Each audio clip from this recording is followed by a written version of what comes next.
she goes.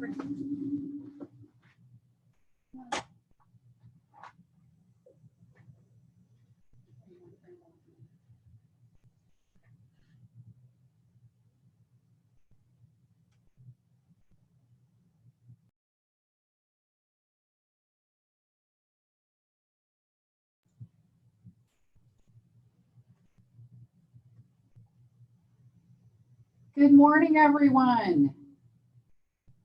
Good morning, good morning, good morning. Buenos dias. Bonjour. We're so excited to welcome you to our fall 2020 convocation. And sorry that we're running a little bit behind this morning, but of course it's so awesome that we get to hear from our chancellor and our board chair and from our AFT friends. And so thank you so much to everyone for the work that you're doing. If you are, you should try to get off of YouTube if you're on Zoom, or get off Zoom if you're on YouTube. Otherwise, you'll get a fun little feedback loop. So just saying to folks that that's something they might want to be thinking about this morning. I'm coming to you live from beautiful San Diego Mesa College. I feel a wonderful privilege to be able to be on campus this morning and to have all of us together as we start the fall 2020 semester off together. The first thing I want to say is that I am really trying to be thoughtful about everything that you are all going through right now, whether you have people in your family that are impacted by what's going on with our pandemic, or certainly all of us are feeling it in terms of the economic challenges that folks are facing. So I just want to say that as we start the fall semester together, it is not without its challenges just for us individually and collectively. And I think it's really important for us to acknowledge that, to be kind to each other, to do what we can to give people grace, and to celebrate with joy that we've been able to come back together again as a campus. And this morning is a wonderful start to that. So we're excited to see you all.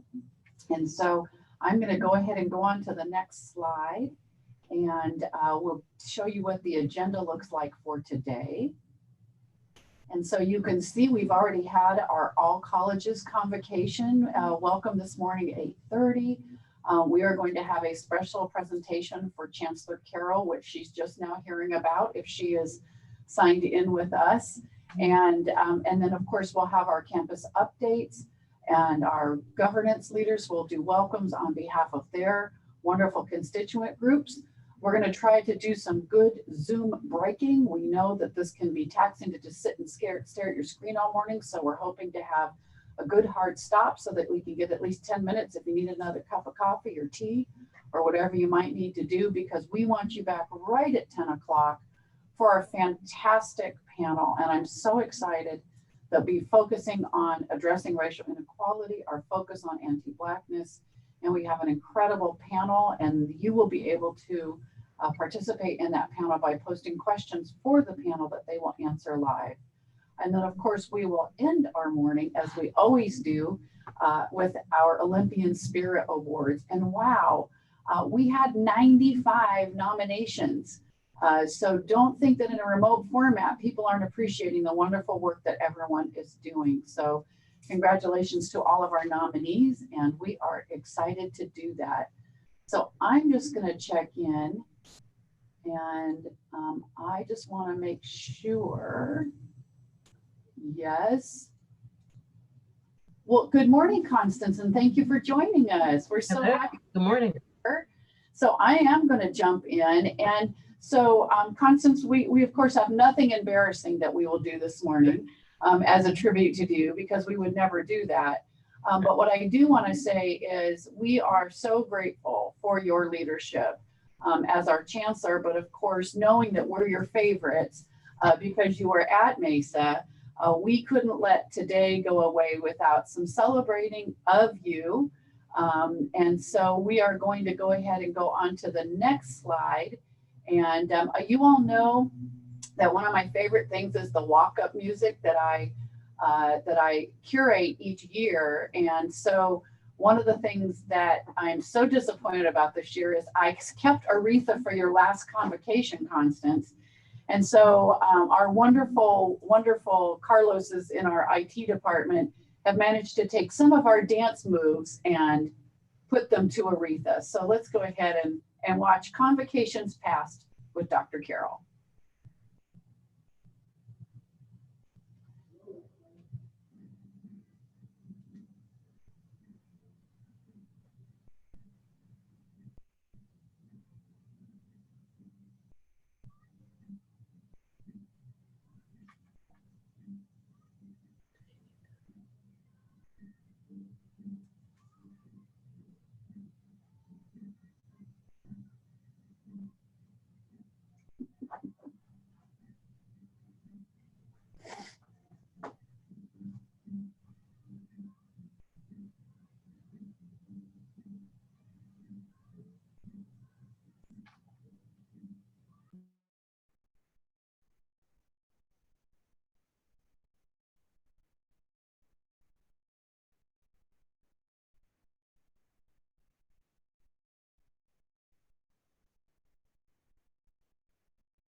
So twice is even better. So thank you. We had to fix the sound there for a minute. So Constance, thank you for always being willing to be a celebrant with us as we do our convocation. And so in celebration of your wonderful contributions to Mesa, if we could go to the next slide.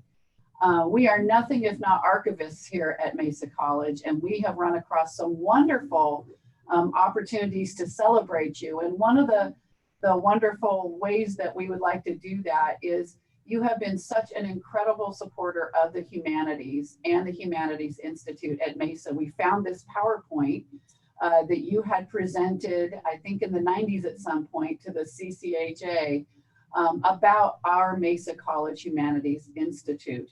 And so in talking to all of our faculty that have been in our Humanities Institute and along with all of us here at campus, we would like to bestow an honor upon you. So if you could go to the next slide, by permanently naming the Mesa College Humanities Institute in your name.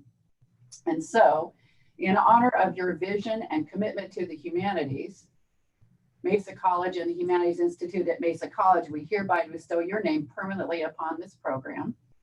Thank you for your leadership and passion for students on behalf of San Diego Mesa College. So Constance, we want you to know how much we love you, and we will miss you at some point, not right now, but wanted you to know that as you leave the institution, not only will your name be on our buildings, it will be as a permanent part of our Humanities Institute. So thank you very much. And we'll give you a minute if you'd like to say anything, you're more than welcome to.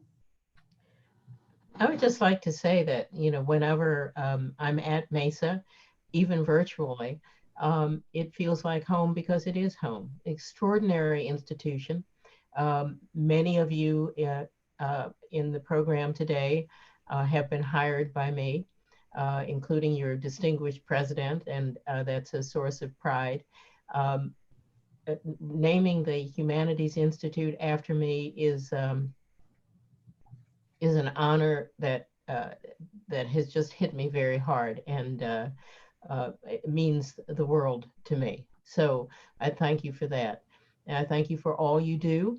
And I hope to see you at the forum where we can talk a little bit more in depth about some of the things that are on your mind. But you need to know, Mesa College, you are the best. Thank you so much. Thank you so much, Constance. Thank you, thank you, thank you. And thank you for always being willing to be part of our family. We appreciate you. All right, I almost got through that without crying. Okay, so let's move on. And thank you, Constance, for joining us. And also, I think there are a couple of board members on as well. So thank you, board members, for joining us if you were with us as well.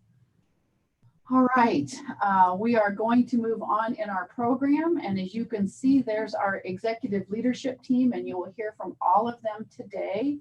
And so thank you to our VPs. They've been really holding down the forts, boy, lots of forts, as you have been here, there, and everywhere. So I really appreciate all of you.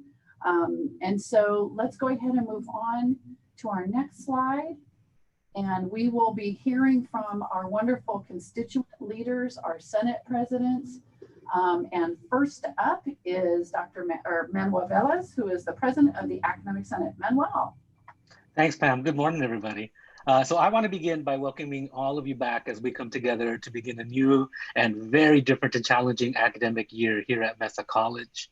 While the COVID-19 pandemic continues to force us to shelter in place this semester and to meet virtually today, I want you to know that despite this, I still believe firmly in our collective strength as a community, and I believe that that collective strength will continue to prevail even as we exist in this virtual environment and as we face the many challenges that we have ahead of us this year. I certainly look forward to working once again with all of you, even if it is through Zoom, to overcome our challenges and to provide the best and most enriching academic experience for our students. It seems like generations ago, but it was only this last January that we gathered together for our spring convocation in the gym at Mesa College. I recall during that time that my welcome mentioned an importance of community and the need to recognize each other as partners in that community. Of course, when I made that statement, I obviously had no idea of what was to come in the following months. But now, as I look back to the trials of this year, not only on our campus, but throughout the whole nation, and when I consider the difficult path we had ahead of us, that message for me rings more true than it did back in January.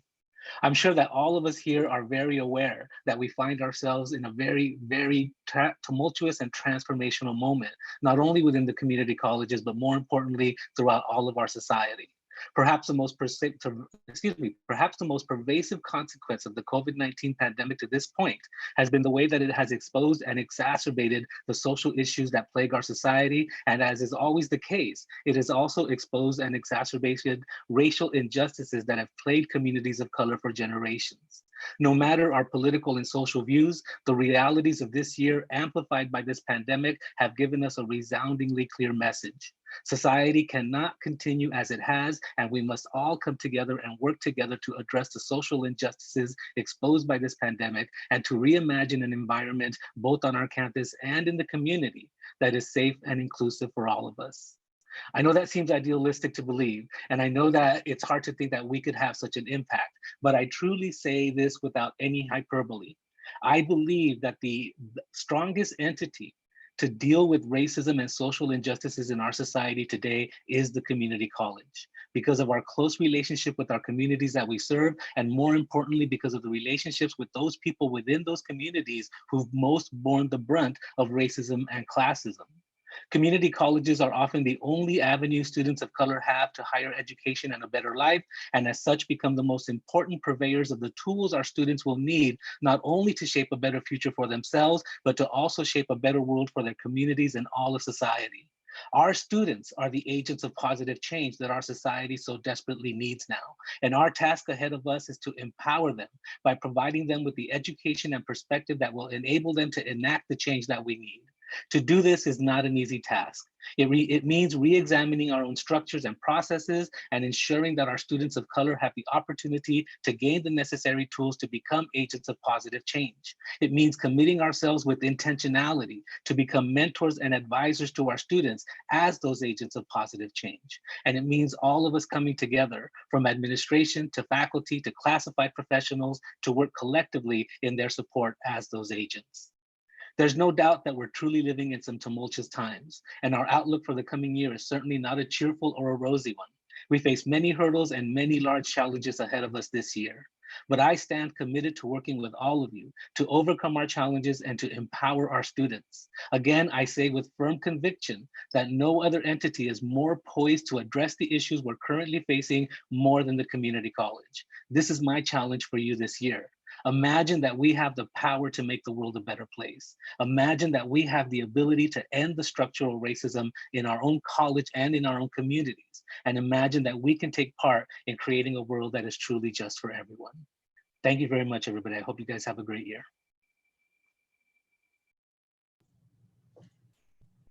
Thank you so much, Manuel. And now we will move on to Charlie Liu, the president of our Classified Senate.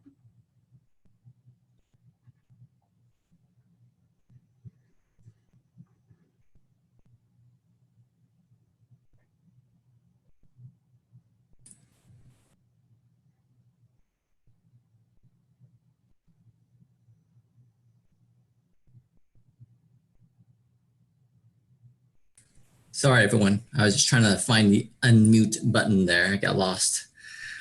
All right. First of all, I just want to say welcome to everyone on behalf of the Classified Senate. I want to welcome everyone to the fall convocation. I hope you all had a great summer break and found some time to relax and recharge. For those of you who work, faculty or administrators, and of course, professionals, I see you and I thank you for your continued support to help our students and also to keeping our campus running. And also a big shout out and also a big elbow bump to all of us that continue to come to campus. I thank you for being our essential workers at Mesa College. As I begin our second year, or my second year as the Classified Senate, I want to keep the momentum that we built in year one. Last year, we really focused our energy on building community and collaboration as we invited members of the campus and as well as organizing fundraisers and networking events. We also collaborated on campus initiatives such as Mesa Pathways and Basic Needs. We want to definitely continue that work this year, especially now with the pandemic and with the racial injustices that's occurring. We believe it's even more crucial that we stay connected and stay united as a community so that we can create more opportunities to communicate, to collaborate, and of course, to learn from one another. Additionally, the Classified Senate wants to focus on professional learning this year. We believe this is such a great time and opportunity for us to dedicate ourselves to our work, finding innovative ways to help our students navigate this virtual environment at the same time battling against systemic racism. I believe this is just a wonderful time for us to find opportunities to improve our work skills, find new goals, learn new technologies, acquire new equity strategies and practices. The more we invest in our knowledge, the better we'll be equipped to overcome the challenges that we face today, and of course, when we come back to campus. With that in mind, the Classified Senate will be rolling out a professional learning badge program this year. We're very excited about it, and we'll provide more information about it in the coming month. And then in closing, I just want to wish everyone a great fall semester. want to encourage everyone to continue to practice patience with one another and also with our students, and we're all still trying our best to learn how to work and live differently. And in fact, I saw a funny meme that was shared with me the other day. It said, do I work at home or do I live at work? We're all trying our best to be kind to one another and stay safe. Have a great fall semester. Thank you so much, Charlie. Wonderful job this morning. We really appreciate it. And last but never ever least, Miss Taylor Carpenter, Pres Tay. Yes, Good hello, morning. good morning. Good morning, everyone. I'm so happy to be here with you. My name is Taylor, as Pam just said. It is my absolute honor and privilege to be the president of the Associated Students for one more year. Here we go, going all in. This year, like most, will no doubt have its challenges, but as most of you know, it's not our challenges, but how we respond to them. Let 2020 and 2021, this year, be the year that you respond with grace, the year that we collectively respond to with mercy. We have all faced hardships during the pandemic, some more than others. So now is the time to continue lifting up one another, especially when the world crumbles underneath them. I know what that feels like. And these past 2 weeks, I have seen my Mesa community do what you do best. So I want to say thank you for being my community. Thank you for being Community Dive for so many others. And the Associated Students are all in, and we are ready for a fantastic year. Thank you very much. Thank you so much, Taylor, and thank you to all of our Senate presidents for your welcomes this morning, for your leadership, your continued leadership. I feel very blessed to have 3 seasoned leaders at the helm of all of our Senates, and we could not have a better group of individuals working together. And so I thank you all for your leadership.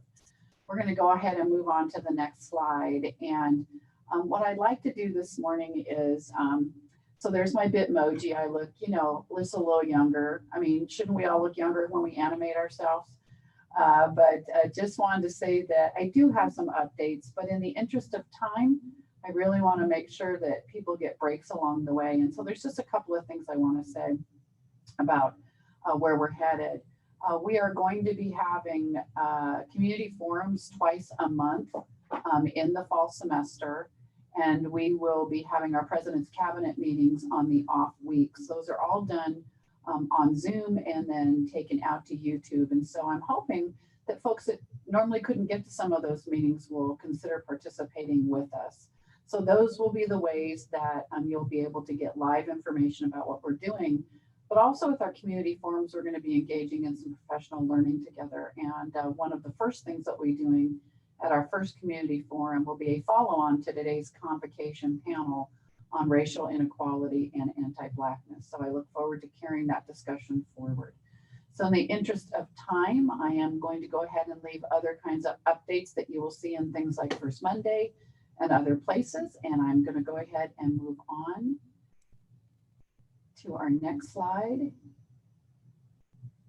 And excitedly tell you that we did have some new people join us this year. So congratulations to Zoe Adler, to Ilona Canestrelli, to Elizabeth Jones, to Lisa Nangayan, Carolina Rostorovsky, Jane Ryan, and Jacqueline Washley. So congratulations on promotions and being hired into our district.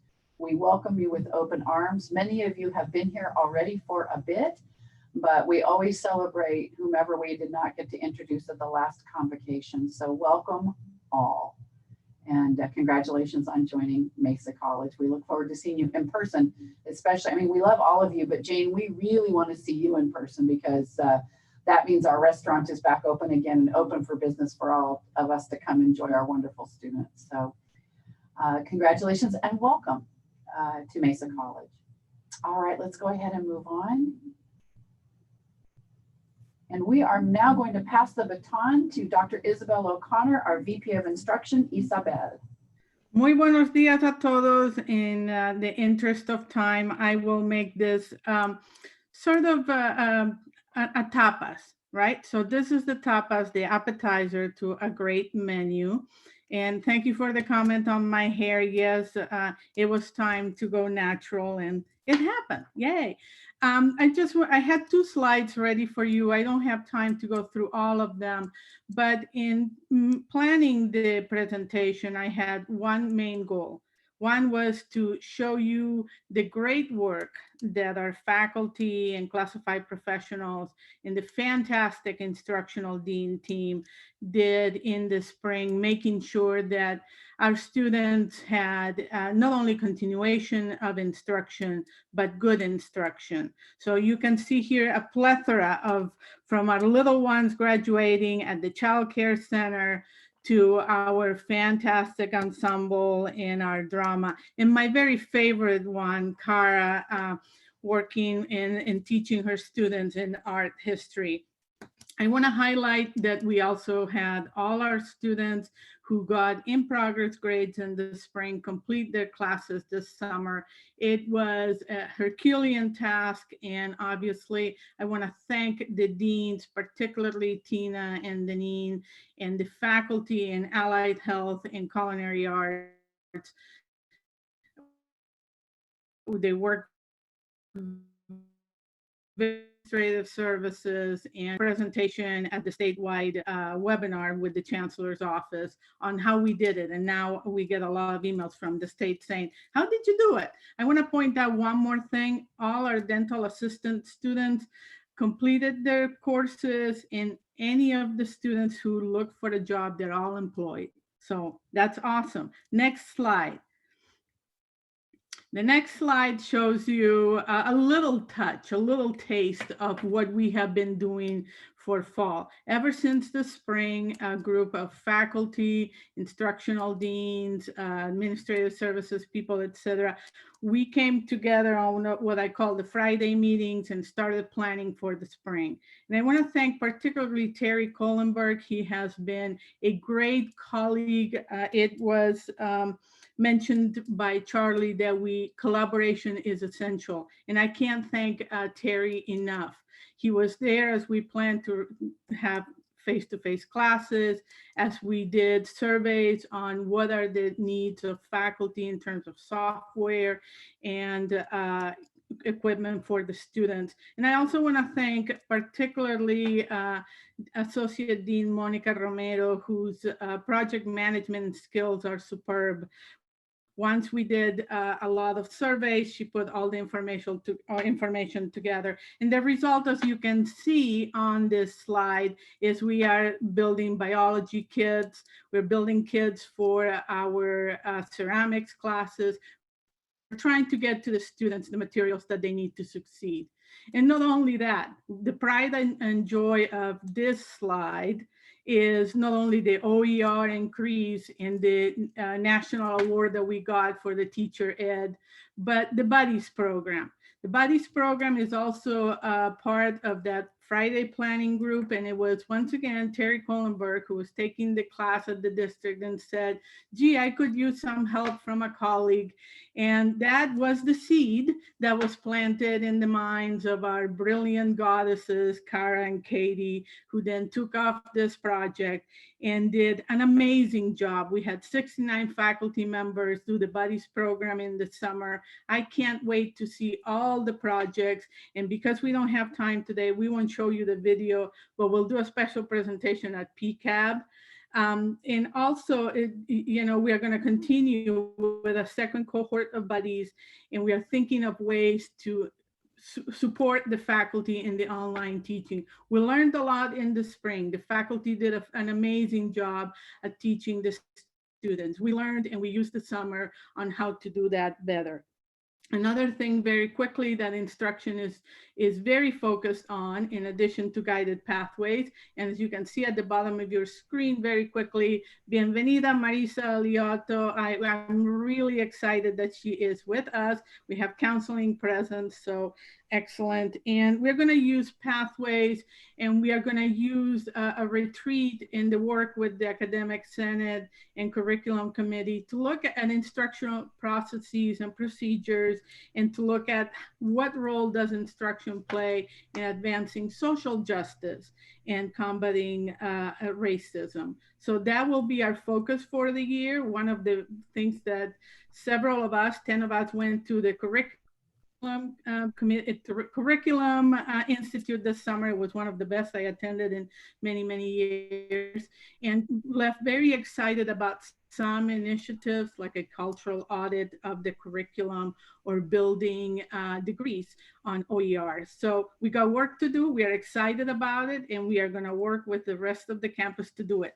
And again, this is the appetizer. Hang on for the main menu. Thank you. Thank you so much, Isabel. I know it's absolutely impossible to describe the depth and breadth of what's going on at Mesa right now in these updates, but we will have ample opportunity as the semester gets underway to continue to celebrate these milestones. So we're going to go ahead and move on next to Dr. Hans for our student services updates.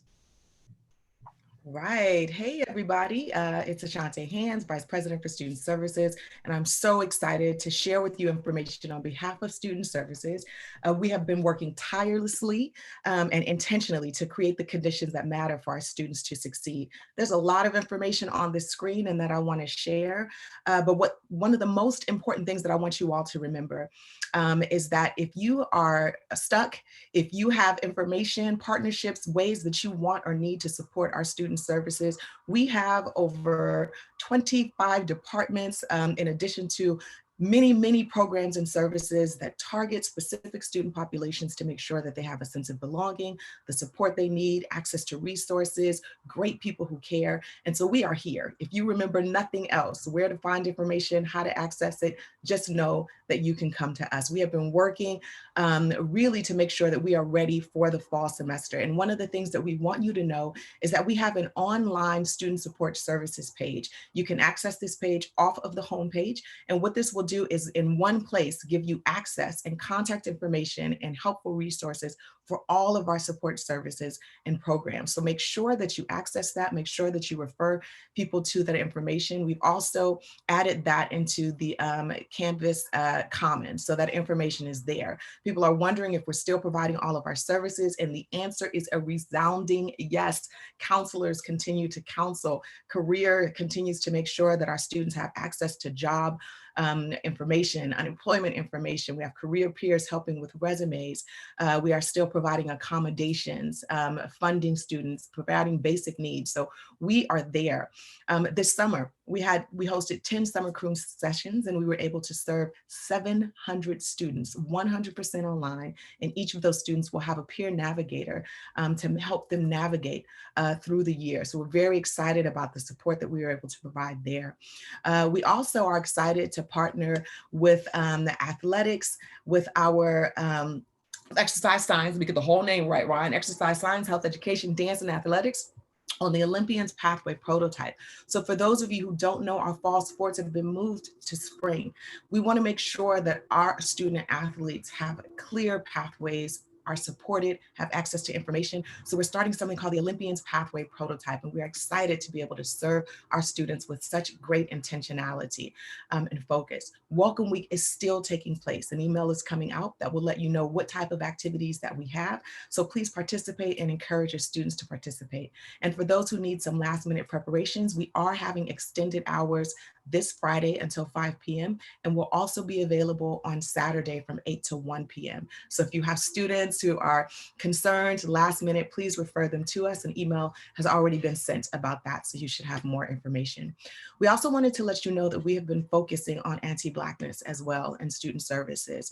And inspired by John Lewis, we have been encouraging our student services teams to find a way to get in the way and to create good trouble, necessary trouble. We have been hosting Heal, Feel, and Be Real series that allows our student services community to come together to engage in very meaningful, deep, courageous, bold conversation about what is going on in the world, what is going on in our hearts, and how it is that we can unpack all of this so that we can show up in ways that allow our students to feel supported and allow us to feel supported as we do our work.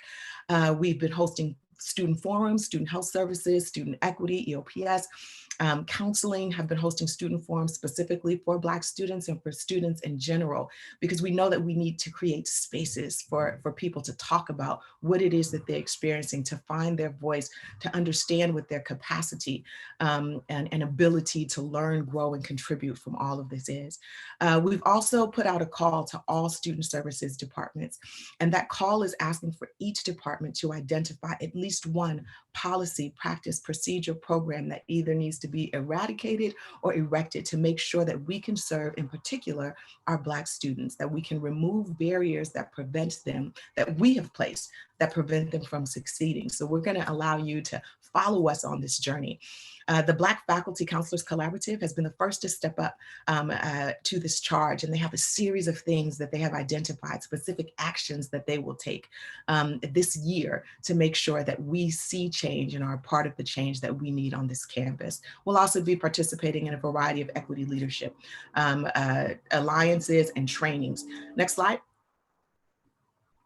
Basic needs is always at the heart of what it is that we do. I know many people are wondering, will we still have financial resources to be able to provide to students? And the answer is a resounding yes. There are a lot of grant information that is available on the screen, but you are going to be inundated with information on how students can apply, and students will receive information directly as well. We continue to do our drive-through mobile markets for free. And so we do those on the first Monday and the third Thursday of every month. We also created a partnership with our amazing culinary art programs where we purchase meals, we provide them free of charge to students. And all of this is prepared by our students for our students, and it is an amazing partnership. We also created an opt-in form for support. So if you know of students who need access to resources, they can opt in and receive live information about what we have to provide. We also will be partnering with Equity to make sure that we can figure out ways to get our resources to our students in a timely manner. The last thing I'll share is some amazing spaces that we have been working on. We have created space for our Dreamers Resource Center. They're going to be moving into the I-400 building, and in the K100 building, our FAST Center, the Stand Resource Center, the Veteran Success Center is also moving into their new space. So we are working in front of the screen, behind the screen, to create much needed space for our students. We also have, we'll be creating new space with a variety of grants that we have about suicide prevention, for our STAR TRIO program, and for our former foster youth. Lastly, you already know about the extended hours and welcome week. Please check out the online support services. We have so many stories to tell about the amazing work that we are doing. Please read our monthly updates. That's where you can get detailed information about all that we are doing to create conditions that matter for our students to succeed. Thanks. Thank you so much, Ashanti. And again, so difficult in such a short period of time to describe it all, but these resources will be available to you after we're together today. So I want to make sure that that's the case. And last but not least, before our break, Lorenz Legaspi, our VP of Admin Services. Good morning, everybody, and welcome to a new fall semester. Next slide, please. With the limited time that I had today, I wanted to give you a glimpse of what's been going on our beautiful campus, as it's been 5 months since most of us have not even seen campus. And so it all started with the I&J building demo, and you can see on the left-hand part of this screen, President Luster and Chancellor Carroll assisting their duties as assigned with knocking down and beginning the demo of the building. And then as you can see on the right, that building demolition is complete. And so on the bottom pictures are renderings of what our future quad will be looking like. We hope to break ground at the end of this calendar year or early next. And it'll take about a year to complete. So we're looking at late 2021 for that one. And next slide, please. Also, as Dr. Hans mentioned, the K100 renovation is nearing completion. The stand, the Veterans Success Center, Honors, FAST, and classrooms will be up and ready for when we come back to campus, whenever that is. And then also, people have been on campus helping us be off campus. So also going on currently is helping as our IT teams and our LRC crew helping configure computers and distribute computers to our students and our staff.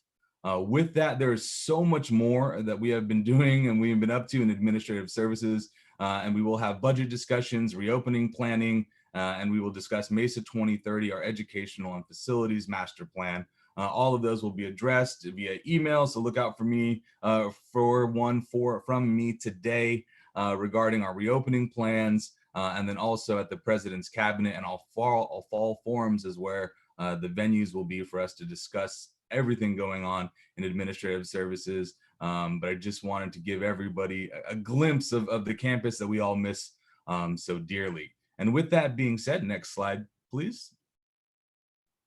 We will have a break and we will come back at 10:10. I know it says 10 o'clock on the slide right here, but with timing, we're gonna come back at 10:10 for our panel and to continue our convocation. Thank you.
Good morning again, everyone. We'll start in about 2 minutes.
Good morning, everyone, and welcome back to our Mesa College Convocation. I am very excited this morning to have our panel here, and also very excited that my wonderful colleague and friend of many years, Dr. Regina Stanback Stroud, is going to be our keynote speaker. Dr. Stanback Stroud recently retired as the Chancellor of the Peralta Community College District, and before that served as the President of Skyline College for many years. Her biography, or her bio, is well available out in the big wide world, and so I'm not going to read all of it, but I'm going to tell you that Dr. Stanback Stroud and I made the jump from faculty to administration literally the same day in the West Valley Mission Community College District many years ago, and became deans, associate deans. I don't even remember what our titles were at the time, but it was a wonderful gift to be able to make that jump with Regina at the same time. And she's been a truth teller for me and someone who's really helped me in my work along the way as well. She has a Bachelor of Science degree in nursing from Howard University, a master's in human relations from Golden Gate University, and a master's and doctoral degree from Mills College in beautiful Oakland, California, in ed leadership.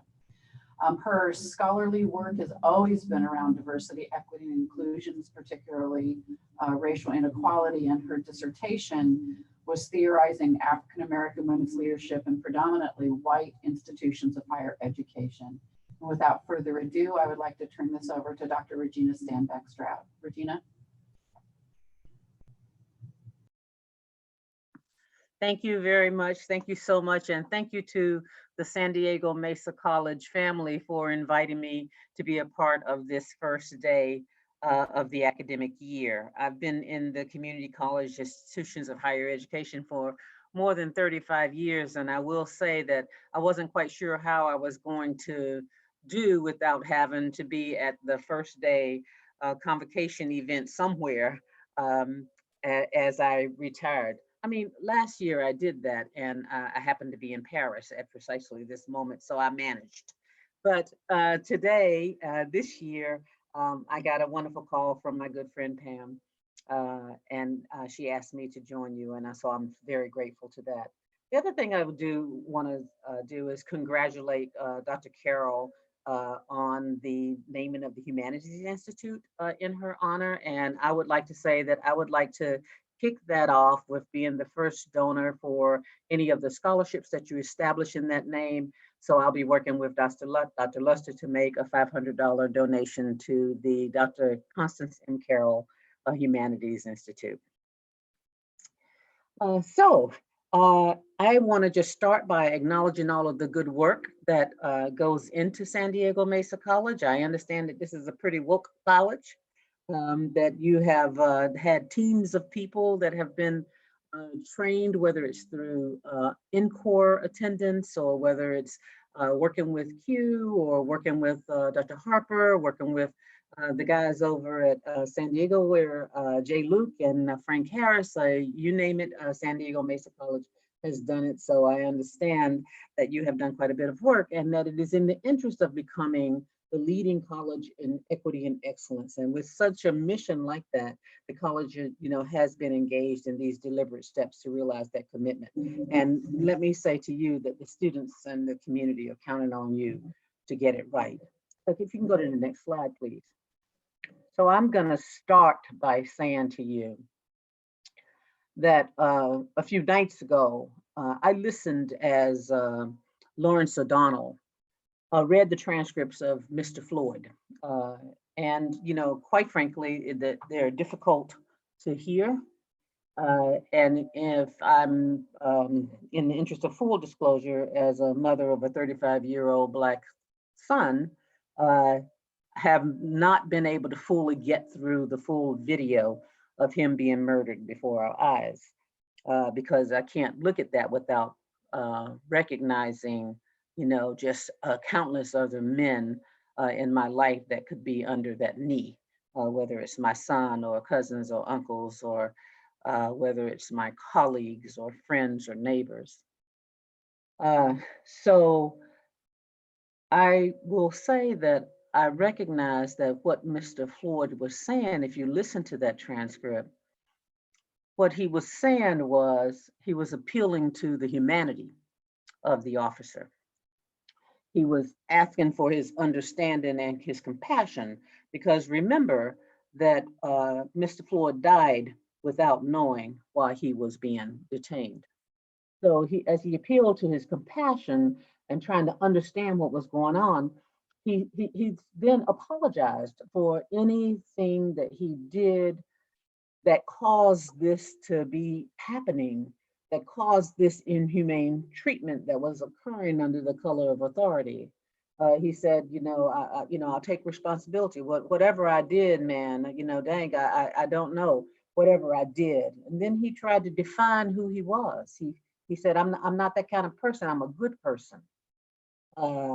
And even under crushing and choking pain, he assured the officer, he took time to assure the officer of the officer's safety. He said, I won't hurt you, man. I'm not that kind of person. I won't hurt you. I can't breathe. He's appealing to the officer to get up off of him so that he can breathe.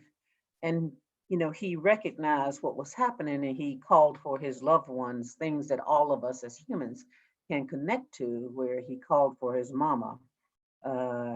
And what that must have been for her to hear her child, her son, her grown man, her man-child call for her as he lay dying and didn't have to.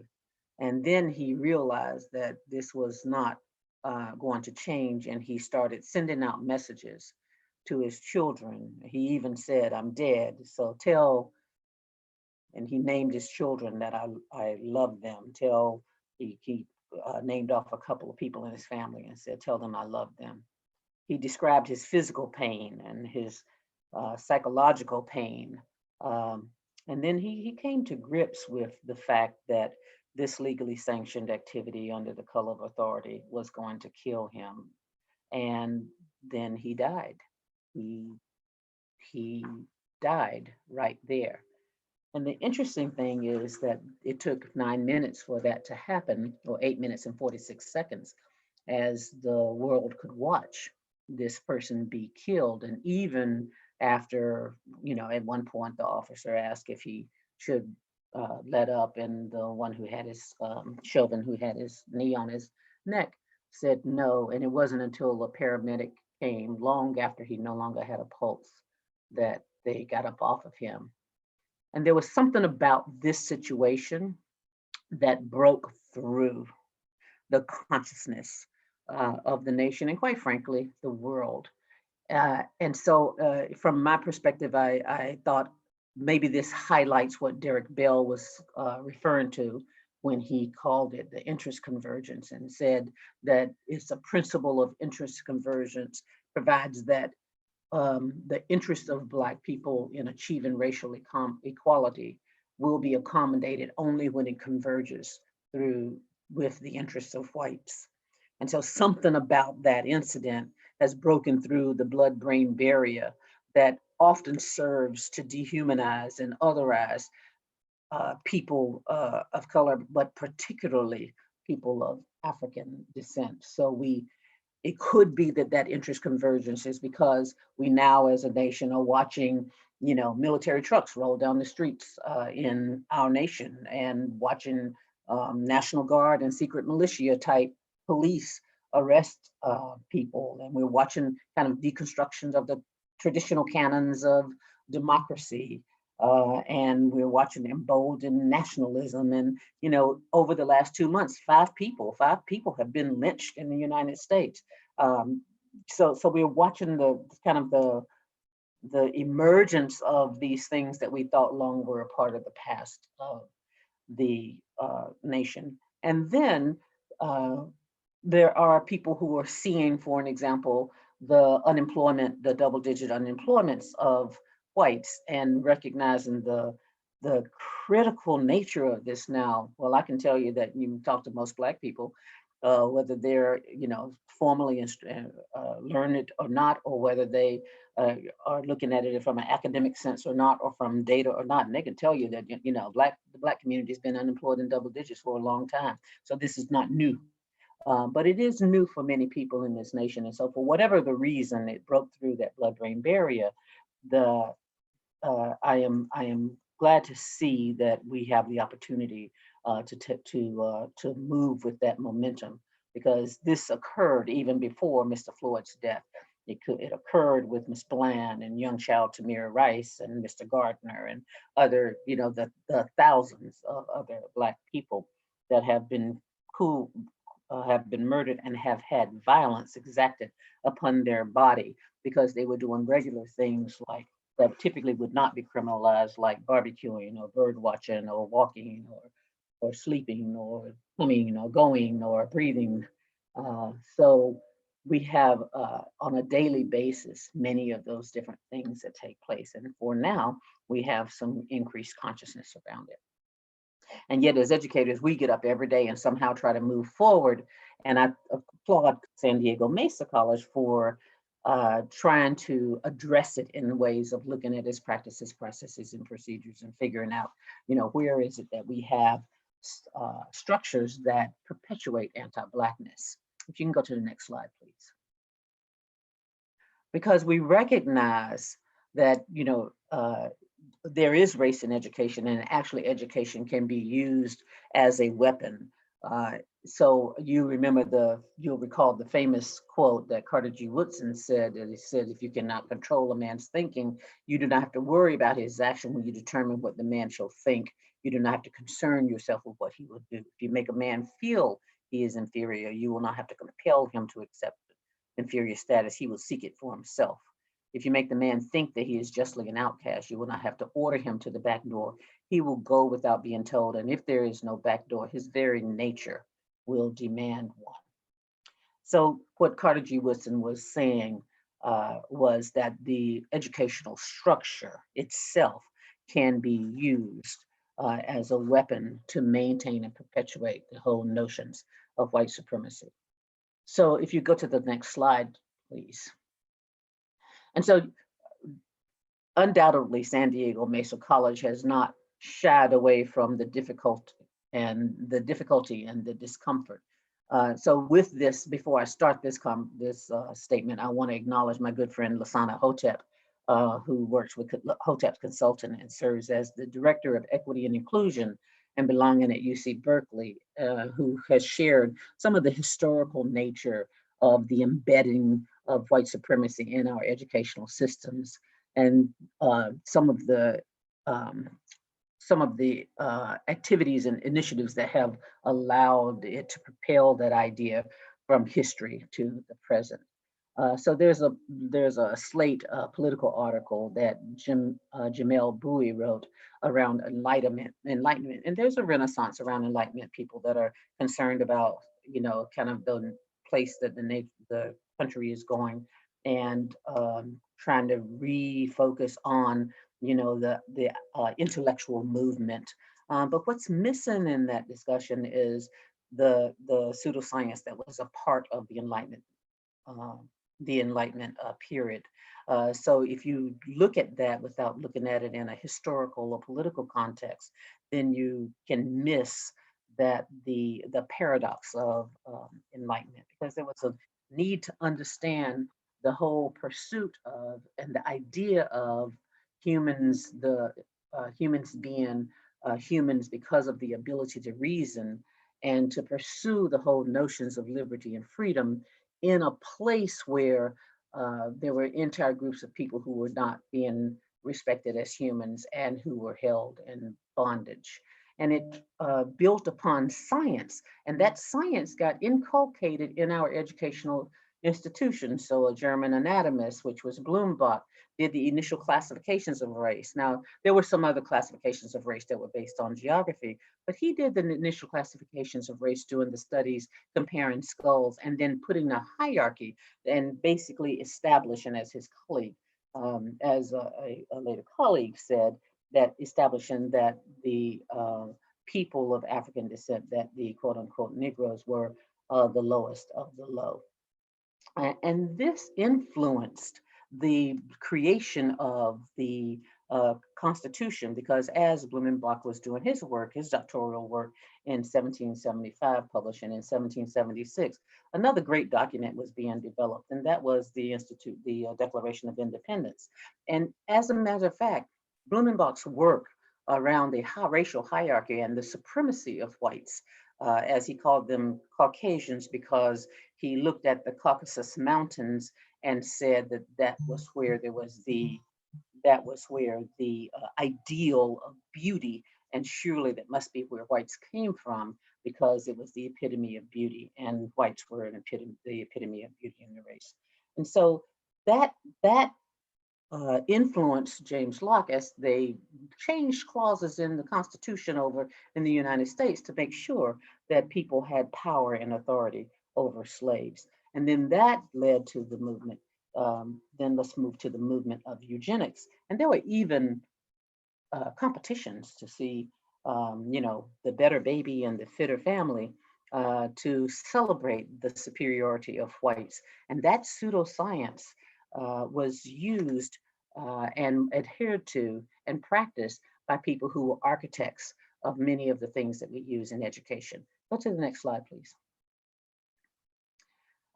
So Louis Terman, who was credited with developing the IQ test, the Stanford-Binet IQ test, was a eugenicist and believed that intelligence was inherited and that low intelligence was the cause of criminal and immoral behavior. So he modified Binet's work to create the Stanford-Binet IQ test. And then go ahead. And his colleagues then also says, okay, then next slide, please. Said, okay, well, we need to look at how we are measuring not just intelligence, but the likelihood of people succeeding in college. And that was the advent of the SAT. They took many of those principles and created the SAT. This man, who is known as the father of the SAT, was a board member of the American Eugenics Society. So when the SAT was developed, it was developed with those principles in mind. As a matter of fact, the constant work to develop it and to validate it, it kept being validated against ensuring that whites, the people who took the test that were classified themselves as whites, were consistently performing better, or so the test was normed to that population. If you go to the next slide, please. So you can see that this didn't just start. And as a matter of fact, when I say that white supremacy is the foundation upon which the nation was founded, the Constitution was created, It is not to be polemical. It is, to state the connection between those facts. I wish I had come up with this. I didn't. It's all over social media. But this is, I'm bringing us forward to say that racism is so American that when we protest racism, some assume we're protesting America. And so the fact that you at San Diego Mesa College, ooh, I know how to get that wrong in the multi-college district, you guys might not let me come back. But you at San Diego Mesa College are doing so much work. There will be colleagues that are saying, hey, wait a minute, if you don't like it here, then maybe this is not the space for you. Or there may be colleagues that, say, well, this is just, unpatriotic, etc. And that is because in this nation, we haven't quite separated, racism from America, from the United States of America. And so it's kind of a leap in logic that we may have to go back and deconstruct, that racism is so American that when we protest racism, some assume we're protesting America. So if you can go to the next slide. So quickly, what can we do? I want to suggest that San Diego Mesa College, that there are a number of things that you can do when you leave this convocation, when you go back into your meetings in your departments, and when you go back to your work and preparing for your classes, when you go back to the services that you're providing. One is look at it through multiple domains. Recognize that it's not just a matter of what the students have or don't have. It is about how you as an institution communicate, the climate and the culture that you create, the curriculum that you have, what you do with information, the disposition of different issues throughout the institution, the privileges and preference systems that you have in place. And yes, you do have them, even if you're a woke college.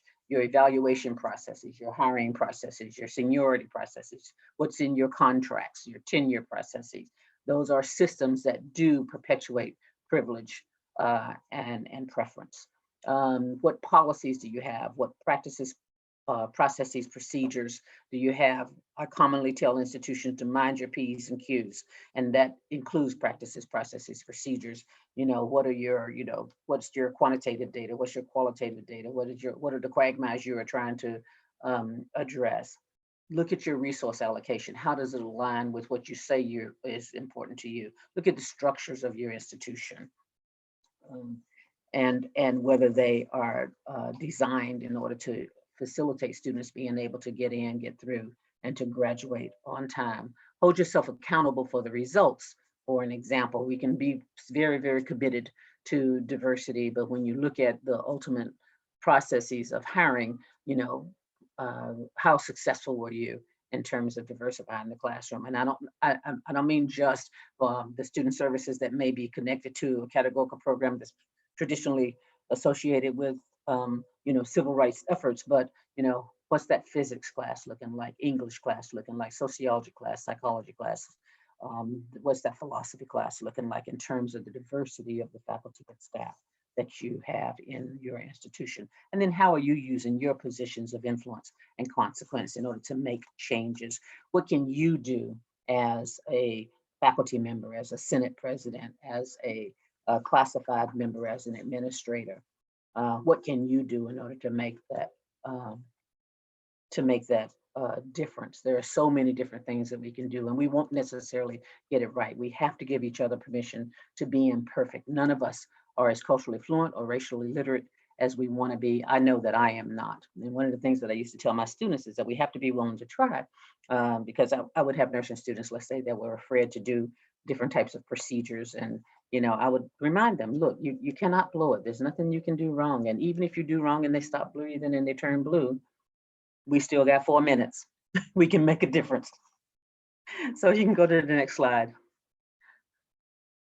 So that means that I try to be intentional and deliberate around my own leadership framework. And regardless of whether you're in administration, faculty, staff, or student, you are in positions of influence and you are in positions to provide leadership. So I have a very specific, intentional, deliberate, anti-Black leadership framework that I remind myself of every day so that I can get to my purpose of my pursuit of purpose, so that it is the prevailing framework when I am trying to make very, very difficult decisions, because it is not about, my individual words.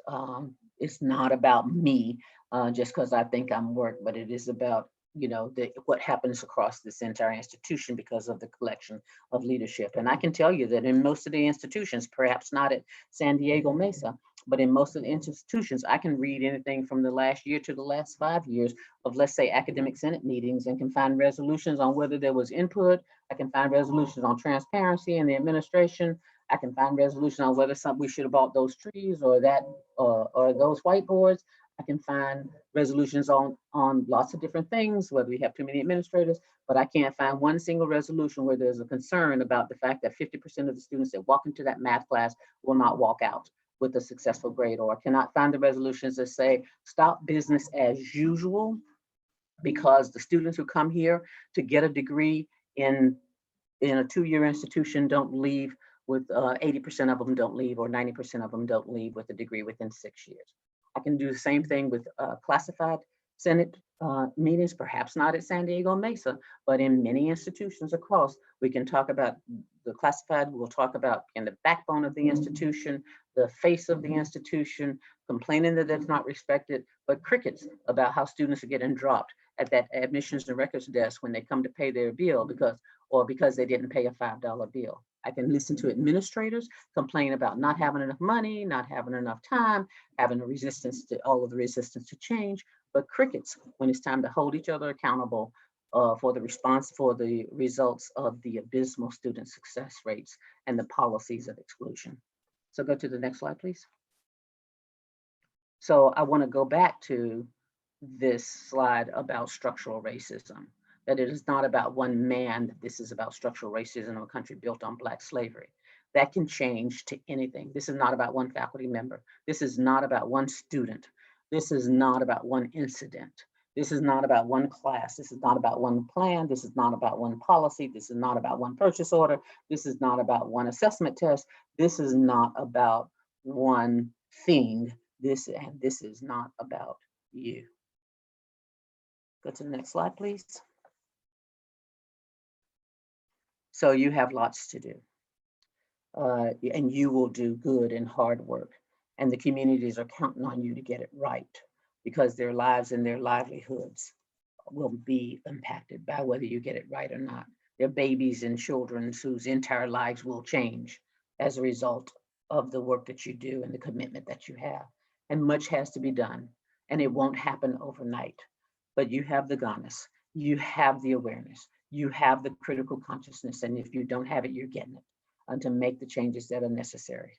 And even if you get it wrong, listen, don't worry, you have the semester, you have the year to do good work.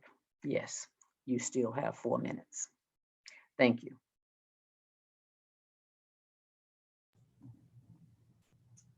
Regina, thank you so much. We really appreciate all that you did to prepare for this keynote for us today. And I'm now excited that I get to turn this over to our brilliant professional learning coordinator, Dr. Janae Johnson, who is part of our LOFT team. And she is going to moderate our panel this morning. And so Janae, I'm going to turn it over to you now. Thank you. Good morning, everyone. And thank you, President Pam. I appreciate you. So I just want to welcome everybody to our panel and just thank you, Dr. Stanbeck Stroud, for your keynote. I've listened and learned about your framework, and I love it, and I love bell hooks. And so just hearing it more and more, just letting it resonate within myself is amazing. And so I wanted to introduce our panelists and refer to our theme, which is addressing racial equity and our focus on anti-racial inequality and our focus on anti-Blackness. And so as we begin, I just also want to thank our president, Dr. Pamela Lester, for leading us to grow and to expand to support our personal growth and the success of our students that attend Mesa.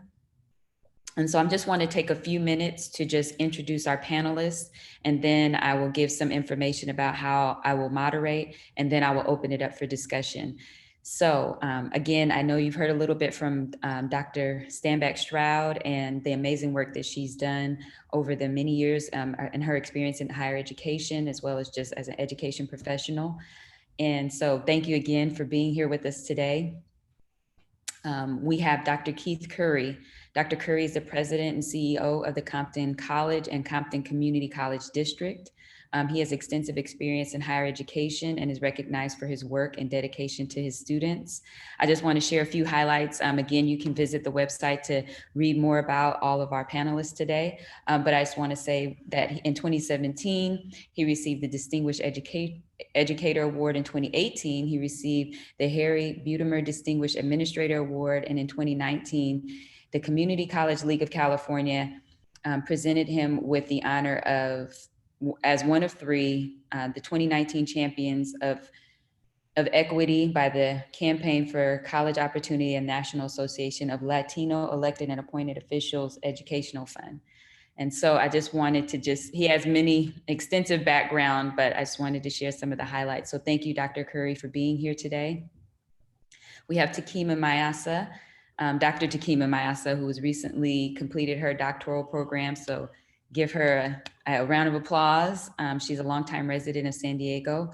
She's a professor and chair of Black Studies at Mesa College, and she's a community activist and equity advocate for more than 30 years. And she's committed herself to cultivating knowledge of self as a foundation and necessary key to success for academic excellence, civic responsibility, and life mastery. Then we have Miss Cloris Johnson. She served as a supervisor at the County of San Diego. And while she was there, she was instrumental in the development of the African American Association of County Employees. Shortly after, she was inducted as the chair of outreach. And then while she served as chair, she helped fundraise money to create scholarships to send students to college. The Leo Williams Scholarship is in honor of the first African American to serve on the San Diego County Council and Board of Supervisor.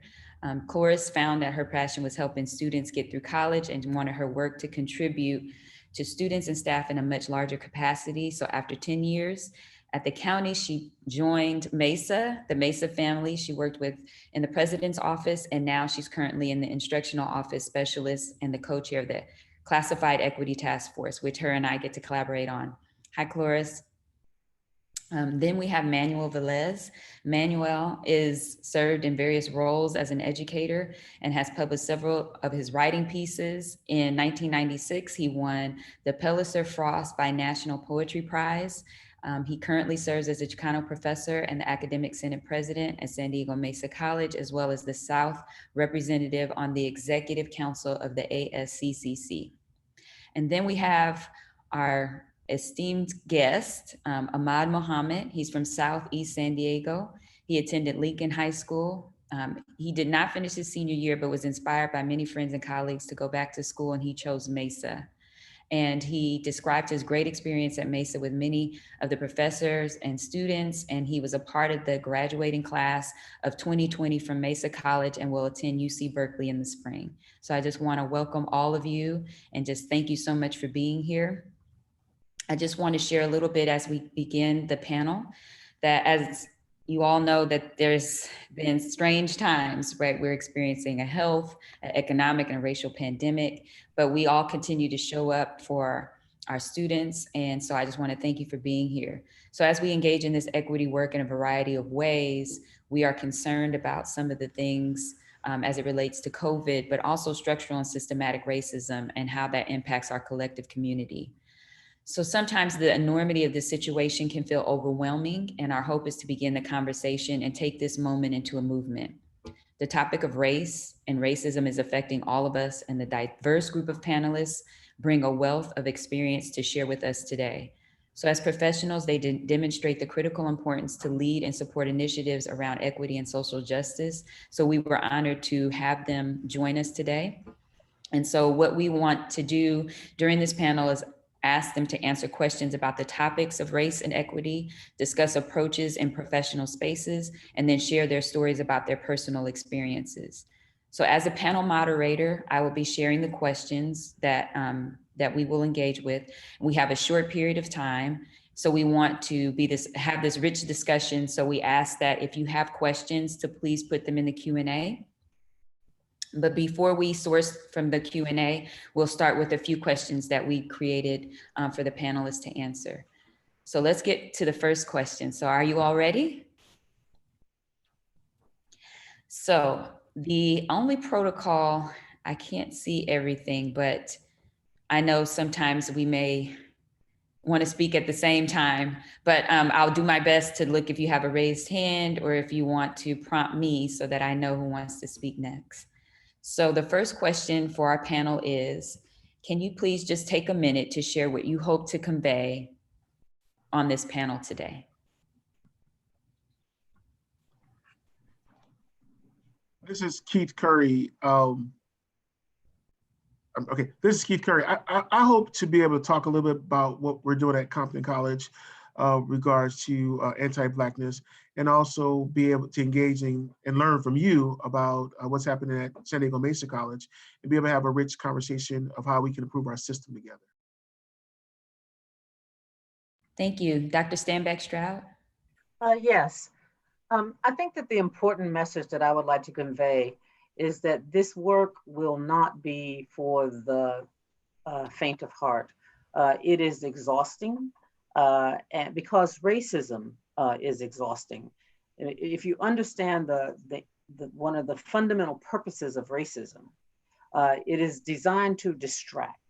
And so if you are distracted with trying to prove that you're articulate, or prove that you have intelligence, or prove that you're not lazy. So you're doing, working 4 jobs that proves that you're not lazy, or you're making sure that the family has access to education, and it proves that you value education, and it proves all of these different types of things. While you're doing that, entire systems and structures are either being created or dismantled in order to make sure that you are excluded, marginalized, or are oppressed in many ways. And that is not something that happens serendipitously. It is through intention. It is through design. And it is created in a way that is, structural and systemic, so that then it doesn't have to be necessarily maintained. It will maintain itself. So if anything that I want to, is possible, I'd like to convey that this work will be exhausting. It is exhausting to experience racism. It is exhausting to live within the context. It is exhausting to work around it. It is exhausting to mitigate it. So be prepared for the work that you will have to do. And when it gets a little uncomfortable, then be careful that you're not just focusing on the preservation of yourself, where you're trying to say, oh, wait a minute, it looks like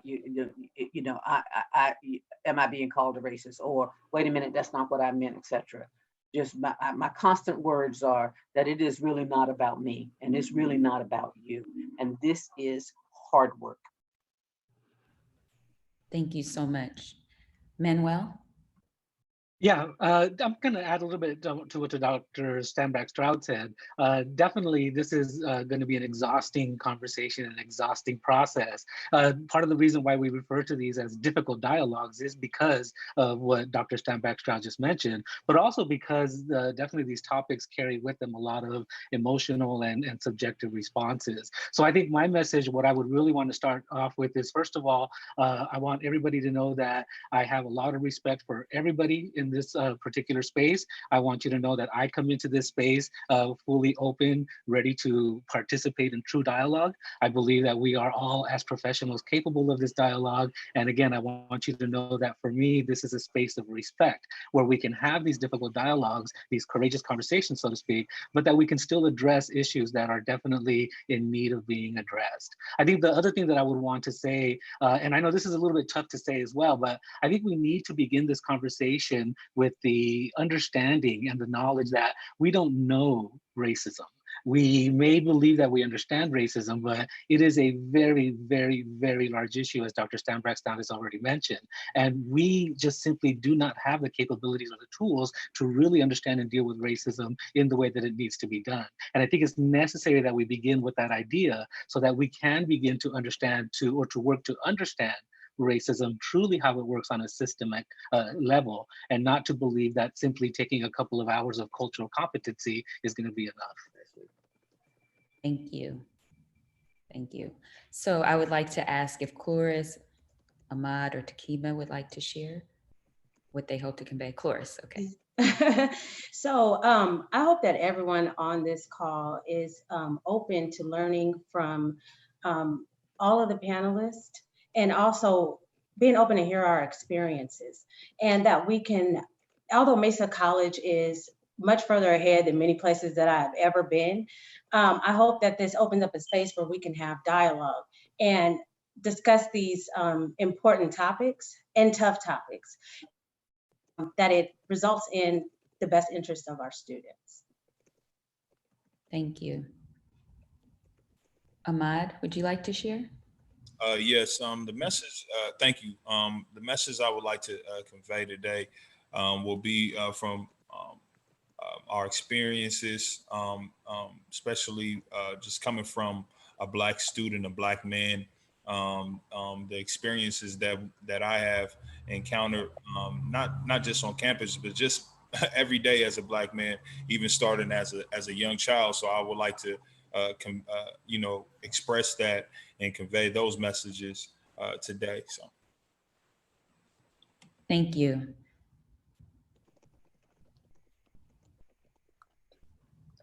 Okay, I guess last but certainly not least. Thank you, Takima. What I'd like to convey, yes, what I'd like to convey in this conversation that we're having is that this is the beginning of a very important conversation. It's the beginning of something that is very much needed. I'd like to also, I hope that we can begin this conversation with a goal of being very authentic in how we go about addressing this issue, which, as Manuel just said, it is a big issue. But I do believe that we can address this issue successfully. Yes, we have not had the tools in the past. We have not had the will in the past as a community of people, not necessarily here at Mesa, but just in the society at large. And it's going to be important that we are willing to be uncomfortable about a very uncomfortable issue. It's the first step to healing. And I hope everybody can receive that this is about getting to a place of healing. But just like any wound that's happened, when you have a wound, it's going to hurt first, right? And then it scabs, and then the healing can begin. And it takes time. It takes time. So I'm hoping that all of us would be willing to put in the time it's going to take for us as the College of Equity and Excellence to not only say that we are, but in our demonstration. And we do, and we do it in many different kinds of ways. Part of being a leader means doing the work that other people aren't willing to do. And I believe that we're up for the task and that we can do it successfully, but it will take people to be willing to be their authentic selves. And I'll just end with that. Thank you. I really appreciate all of your responses, and I just tried to capture some of the themes just about the hard work. I always like to think of Nipsey Hussle and the marathon continues, right? It's a marathon, not a sprint, about the healing and the hard work that it may require of us, but it's possible. So I wanted to transition to the next question, and I would open it up to Manuel first. And the question is, again, oftentimes we can feel overwhelmed about the enormity of the work. So can you talk a little bit about structural racism versus systematic racism and share somewhat of an operating definition as it relates to our discussion today? Yeah, definitely. And I'm really glad that we're beginning with this question because in a lot of ways, I think the term racism itself is very, very difficult in terms of the definitions. We all have different definitions of that term. So it's good for us to kind of stop and talk about racism and perhaps try to differentiate different, not types of racism, but different ways that we experience racism. So the question of the difference between structural racism and systemic racism, I think I can equate it best if we talk about it from the relationship, let's say, of our students. When a young African-American or a young Chicano student walks onto our campus, they will experience a level of structural racism, meaning that within our campus itself, within the structures and the processes of our campus, there are already elements that benefit white students over students of color. And so our students are going to face those as they come onto our campus. And that'll be the structural racism that they struggle with. But we also have to remember that our students are not coming in as clean slates, right? This isn't their first experience with racism. Our students of color have dealt with racism from their very, very beginning of their life. Those of us who follow CRT or critical race theory know the idea that racism impacts every aspect of a person's life, especially a person of color. So to understand then our students of color when they walk onto our campus is to understand also that they have been impacted by racism from the very beginning of their life, and that there are different structures that they experience and that they go through that also perpetuate that racism. So they may be academic structures, they may be social structures, they may be other structures that exist within communities. But the systemic racism is the idea that within the systems of the United States itself, within the systems of this country, racism or structures exist that hinder people of color and that ultimately benefit whites, and that this is something that people of color deal with constantly. Again, structural racism would be then what we as a college campus, how do we as a campus, how do we as a structure contribute to the racism that our students of colors are experiencing? So I think for me, that's the best way to understand it, right? It's all racism. And I think that's the most important thing. This isn't a different type of racism. It's just how our students are experiencing that racism. And more important, the understanding that our students don't come into campus as a clean slate, that they already come in with a lifetime of experiences with racism. Thank you. Dr. Stroud? Yeah, and I think that one of the things that I want to build on that, so thank you, Manuel. I think that that is a really clarifying statement. But one of the things I want to build on is that it is not just what that student experiences.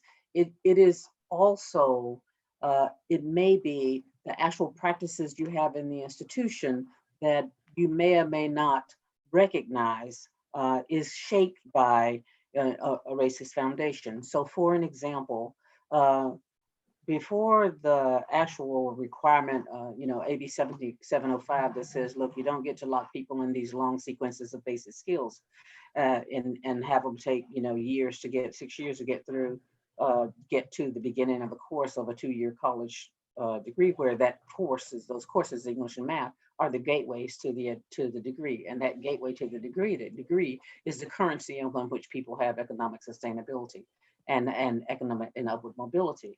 So you have to think about some other ways. And yet we still had policies that we had certain types of placement policies that students had to adhere to. So, you can ask a question. We did a workshop one time and asked the question in the room with representatives from all over the state. What policies do you have in terms of a student taking an assessment test? How long before they can retake it? And we had people in the room from across the state. We had representations that said anywhere from 1 day to 3 years. So that policy that you have in place, while we spend 3 years, by the way, arguing about whether the breakoff score should be a 2.6 or 2.7 in terms of a GPA, because we have this whole false notion of meritocracy, because that was built into also is based on and founded on white supremacy.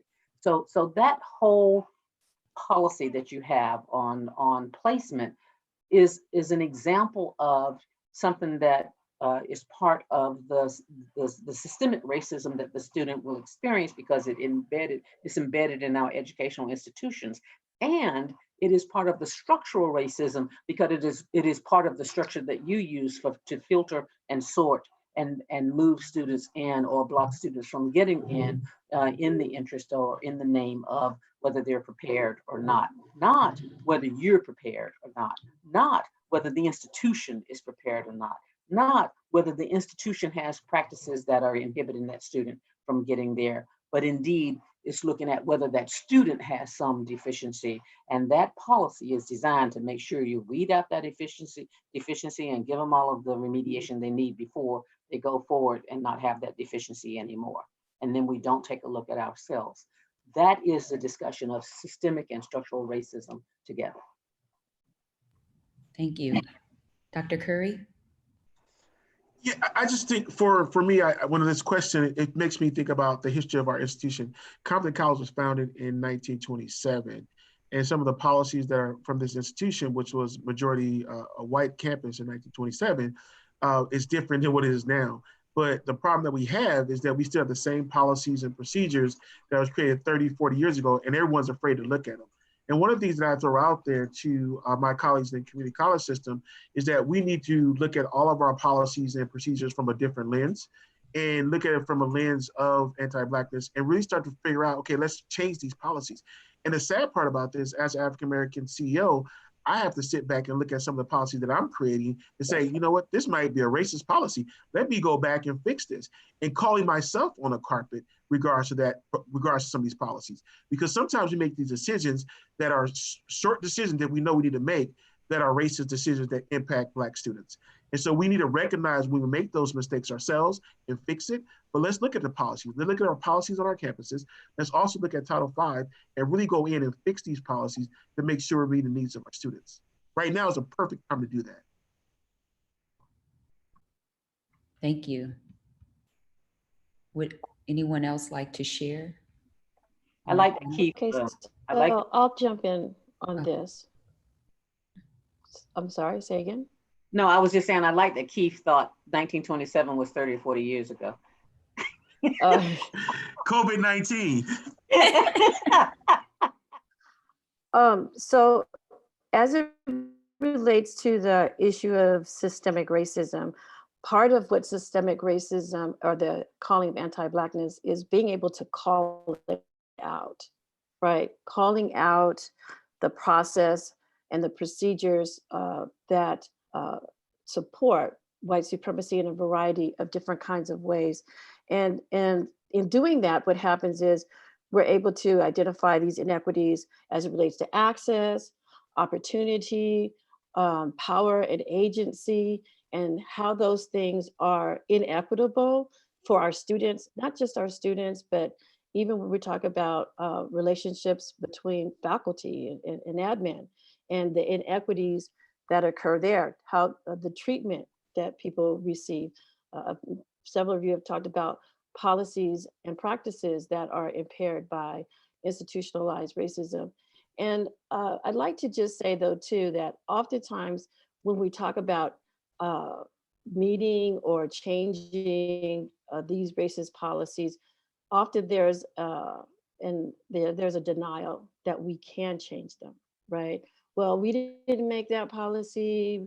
We don't know how it got there. Or there's a lack of immediate change in some instances.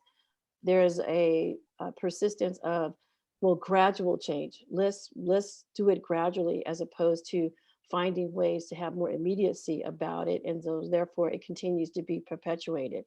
And so I'd like for us to remember that we really do. We have it within us to change these things immediately as they are brought forward to us in a variety of different kinds of ways. I like to also address the human factor. So part of this work in addressing racism, there's a lack oftentimes of putting the human factor first, HFF or HF squared, right? The human factor. And when we look at things like, well, those types of issues are not issues that are that important. We need to make sure that students are being prepared for jobs, things like this. And I think the pandemic that we're experiencing now it's forcing us to look at these issues in ways that people and institutions and structures haven't been willing to do it before. It's forcing us to take and put the human factor first in these various inequities that we're experiencing. And it's making us come together in ways that people have been resistant. And I think we need to talk about that. And well, why has there been this resistance? There was mention earlier about internalized racism, and the internalized racism that people of color experience. Manuel, you talked about students come to our campus, they're not with a clean slate, meaning that they have these experiences that they've had. But the institution has a responsibility to be recognizing of all of these different forms of racism that manifest, not just in the society, but within our institution. And then how do we find bridges and connections that will allow us to move forward in the change that is necessary? And that's not necessarily going to be easy work. And oftentimes people say, well, we don't have time. And I would like to just remind us that we have to make time to do that. And we have to put it as a priority, because if we don't do that, then what needs to be done will never happen. And last point on this, and that is that, and I want to use the pandemic because I think everyone can relate to that. And while there's been this issue of going back to work or not going back to work, or wearing a mask or not wearing a mask, the pandemic and the outcomes of that, not being willing to look at it very seriously, has forced us to think about just the need to go back to norm. And what will the new norm be? And I would ask all of us to consider, to be willing to discover what our new norm is going to be as we have these discussions, and not be afraid to take and develop a new norm, going to the old way, the things that brought us to this place in the beginning. There was a doctor that I saw on CNN who's, I go back to that, when the past brought us to this place. And I would ask us to ask ourselves the same question. And then how do we move forward differently? Thank you. Dr. Stroud, did you want to share something? No, Oh. thank you. Okay, thank you. So Ahmad, I just wanted to ask, before we transition, I wanted to source a couple of questions from the Q&A. And so thank you all for submitting the questions there. I wanted to also just tell you that if you look in there, Dr. Curry did respond to one of the questions from Sakina. And so if you wanted to just take a moment to look at that, but I will come back to that and we'll transition to a question from there for the panel. But before we do, I just wanted to ask Ahmad if he was open to sharing about his experience with structural or systematic racism as a student. And so I just wanted to hear from him. Well, as far as when I look at structural and systemic racism, it's something, because even as a student at predominantly Black high schools and middle schools and elementaries, it was something, because we could just, I didn't notice it at that time. I know I'm going into like, the whole, time when I was a child, but like, that's what it brings me back to, because, that's where I started as a student. Right. So, just seeing like the things that they taught us while we were in class. It didn't have no type of connection to us. I really wasn't interested in some of the subject matter that was that they were teaching us. And so when I went to college, it was something that that I was learning about some of my the history that we didn't learn during high school and all of those things, right? But still, when you walk around the campus, when you look at who's on campus, and sometimes even those that's in your class, they don't necessarily look like you, right? And so when I was in high school, what in middle school, they didn't prep us to go to college, right? It wasn't nobody reaching out to us, trying to tell us to go to college, go to a city college, go to Mesa College. You know, they didn't reach out to us. And I think that's very important, because they do have those courses where we can learn something about ourselves. And just like Miss Mayasa talks about the knowledge of self, and a lot of us on these college campuses need that knowledge of self. When I talk to other Black students, some don't even know that we have courses on Black history. We don't have things that's from the Black perspective, and those things aren't being pushed, right? So it's something that's going on, right? Because, you know, it's like, it's not really a priority. It feels like it's not a priority for them to talk to push Black studies to Black students. So that's my experience as a Black student and things that I have seen. Thank you. I apologize for pronouncing your name wrong. Can you say it for me? Yes, it's Ahmed. Ahmed. I'm sorry, Janae. It's okay. Okay. I really appreciate you sharing that, and it made me think of Cloris in something that she shared with me, and it connects very well with what you're saying. And so I wanted to ask her if she would open to share also her experience too. Of course. Let's see, 1 second. So K through 12, I'm from Southeast San Diego as well. And I went to a predominantly white school from pretty much my whole life, from elementary school, middle school, high school. And I remember nobody ever said anything to me about college. I don't know what was happening, but nobody ever mentioned college to me while I was there. And so I also became a teenage mom while I was there.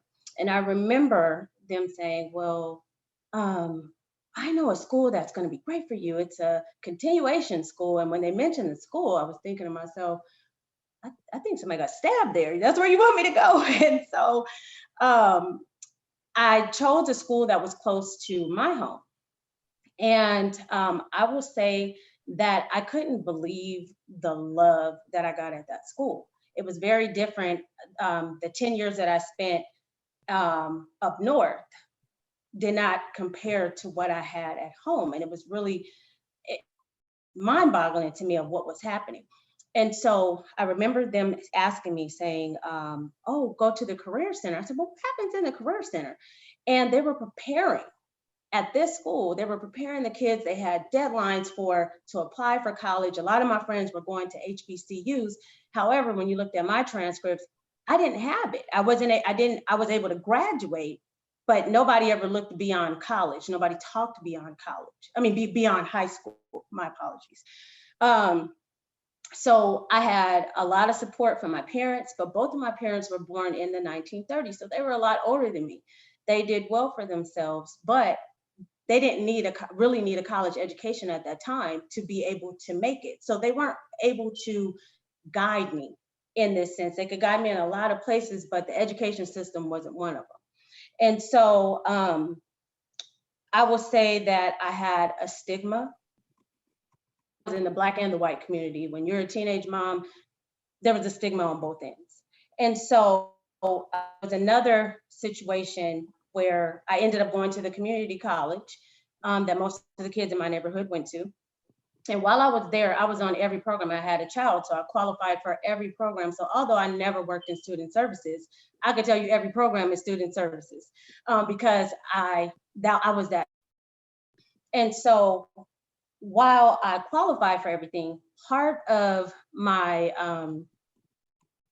what we had to do is we had to see a counselor. So I'm seeing a counselor every semester. And they're just letting me just wander around. And I really didn't know how to ask. I didn't know what to say. I didn't know what I was supposed to be doing. I really had no idea.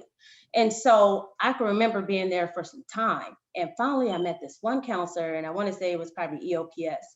And she goes, what are your plans? You know, what are you going to do? And so we had a good conversation about where I was going in life. And I actually had somebody that believed in me and someone that was going to get me there. And so I remember that semester, she said, go ahead. She said, you have enough units to be able to graduate. And that semester, I became an inpatient in the hospital. But because she believed in me and she supported me, and now I had a path, I had somebody to guide me. My first degree was out of a hospital room. I took an incomplete and they would give me a home pass so I can go ahead and take my, my finals. They weren't able to bring the finals home. And so I want to say that with someone believing in you and, you know, providing a pathway for you, you can do anything. And that's what I found. And with that stigma, there were a lot of things that people saying, no, you can't do this. You can't be that. You can't. And although my mom was like, you know, you can do anything, she couldn't guide me in certain areas that I needed. So I feel like we had all these supports, but I just think about who I met with, and nobody said anything. Nobody had it. Nobody cared enough to say that you have probably enough units to get a bachelor's degree. So I look at it that woman didn't only change me because she cared about me, just changed me. She changed me for generations. She didn't just change it for me, she changed it for my kids as well. And so I'm supposed to be the statistic, the 17-year-old teenage mom. And because of her, she ignited something in me to where now I have an associate's degree in criminal justice. I have a bachelor's degree in business administration. I have a paralegal certification from USD. I have a master's in educational leadership, and I'm in the second phase of opening my own business. That son that was supposed to be a statistic of this 17-year-old mom, he graduated from one of the highest schools. He is bilingual. He went to Grand Canyon University. He has a bachelor's in business administration. So what I want to say to everybody on this call, every educator, I don't care if you're a classified professional, you have the power. You have the power to change students for generations. And so me being on this campus and everywhere in life, this is just who I am. I am the person that I needed when I was younger. I'm always going to be here to support students. I'm always going to be here to support my colleagues. I'm here to support my friends any way that I can, because I understand the power in having somebody, just having somebody believe in you and guide you and make sure that you can get to that place. So that is my part of this panel, and thank you guys so much. Thank you so much. And I just appreciate all the answers. We talked a little bit about structural versus systematic racism, and then we heard the different perspectives from individual, institutional, and even structural experiences. And so I know that as we transition, I did want to mention a question from the Q&A. But before I do, I just also want to say that if you have an opportunity to go in the Q&A, some of our panelists have answered the questions directly in the Q&A, but there is one particular question that I thought I would share with the panel, even though we have set questions. And so I will just mention this one question to the panel. And it's from Aaron Evans, and it says, how do we go about addressing institutionalized racism as a community college district without reinforcing capitalistic structures that support and perpetuate anti-Black racism? That's a good question.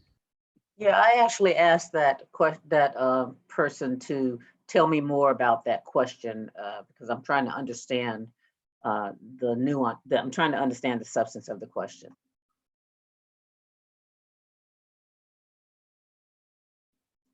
So thank you. So Aaron, if you would be able to add more to the question, and then so while I wait for her to respond, I will just go on to the next question that we have as set. But again, thank you. Can I take a shot at that? Janae, can I make a comment on that? I'd like to make a comment on that. Okay. I think what's being asked is, how do we achieve the change that we're looking for if the systems and structures that produced it, and I believe this is what I was mentioning before, if the systems and structures that have been in place that produced the inequities in the first place, how do we make sure that they change? How do we make sure that they change? And again, part of that first step is calling it out.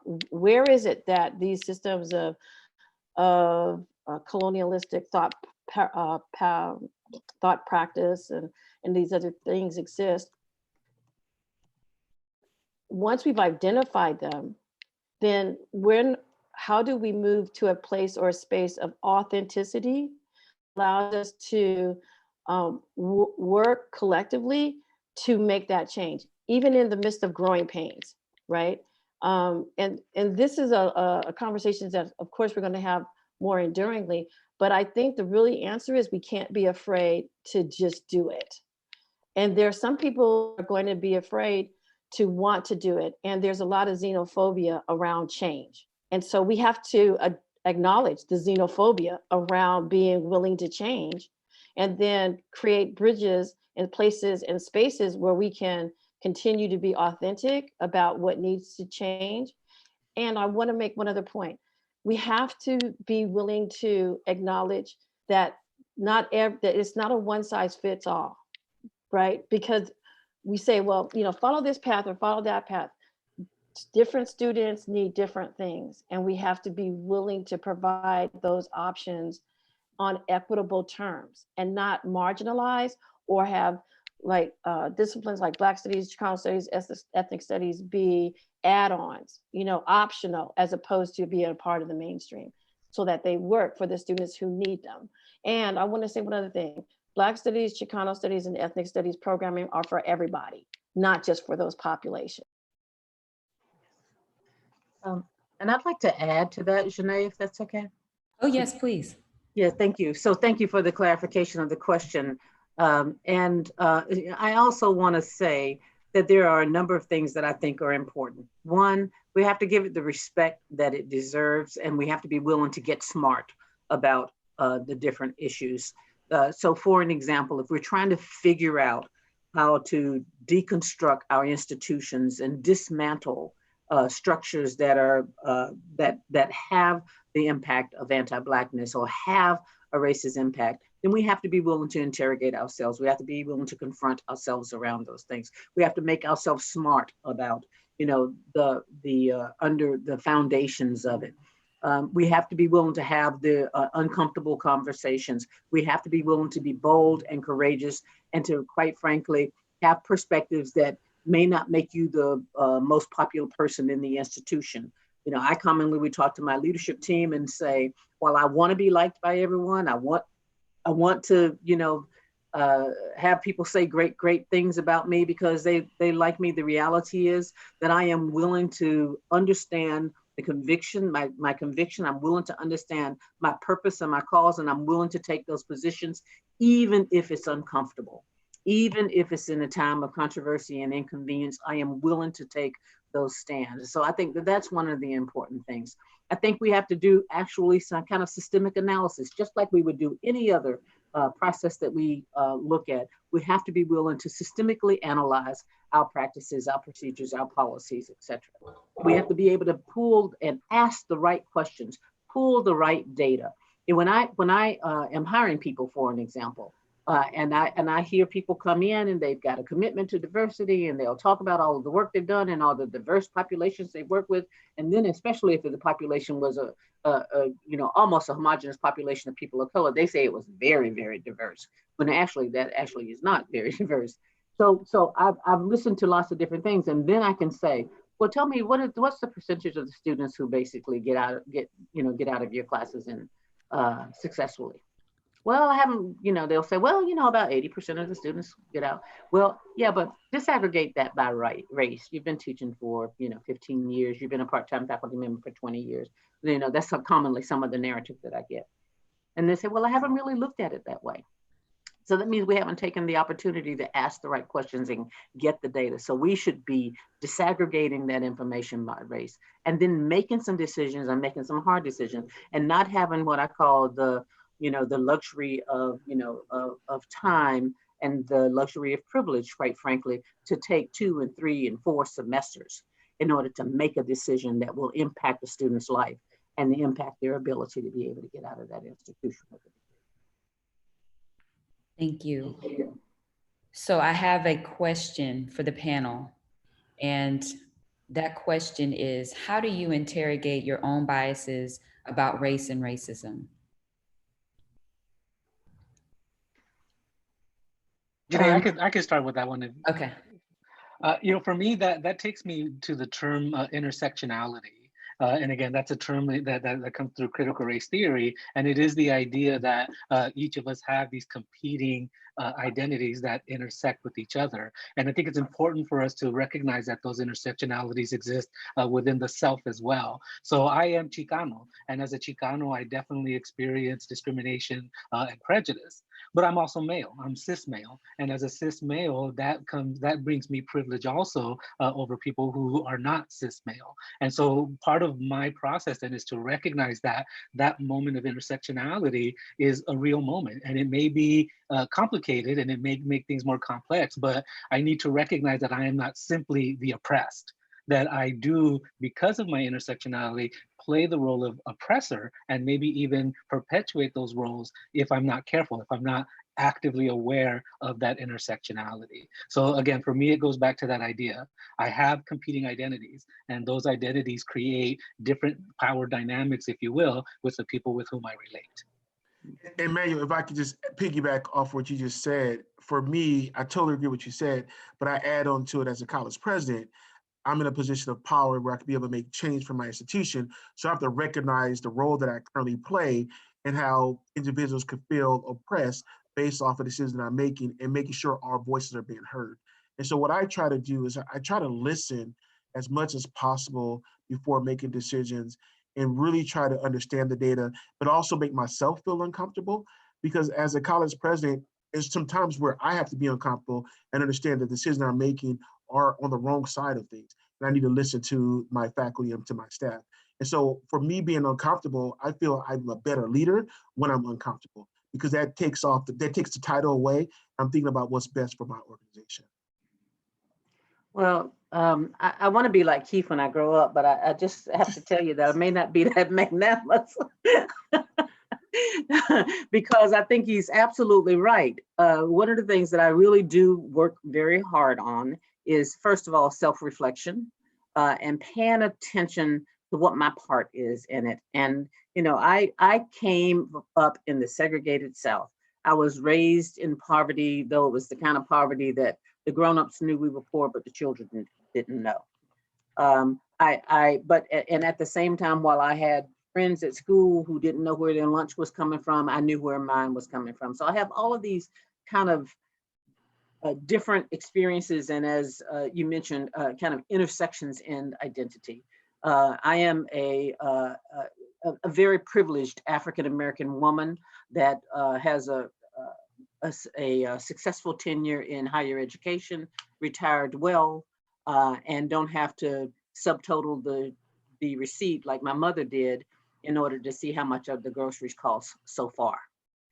So I recognize that I enjoy some privileges, but I also recognize when I walk out this door, or sometimes even when I stay in this door, as the lady who came to my door and knocked on when we bought our house, and the lady knocked on the door and said, who's going to be living here? And I said, I live here. And she said, no. I mean, like, who's going to be living here? Because we were just moving in, and she thought I was the help, right? And I said, yeah, I will be living here. So I don't even have to walk out the door. It comes to my door. And so part of what I try to do is I try to have some consciousness around that. I try to check my defensiveness, because we all want to protect ourselves and take care of ourselves. But, the reality is sometimes I just have to put the pack down and listen. So I try to listen. I try to have self-reflection around that. I try to figure out what's my part in this, because even though I want to think that I'm perfect around some things, I'm not. I was telling the leadership team that I had a situation where I had the opportunity to be on NPR and talk about some things around student success. And, you know, to be honest, I am easily starstruck. I mean, just, you know, it don't matter who's in front of me. I am easily starstruck. I'm that person that wants to take the selfie and stuff.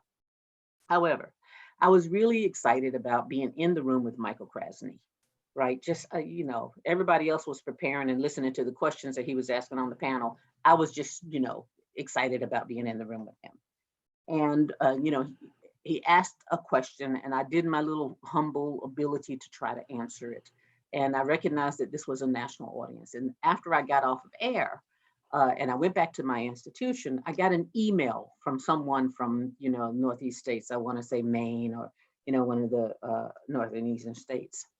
And I said something about we target students.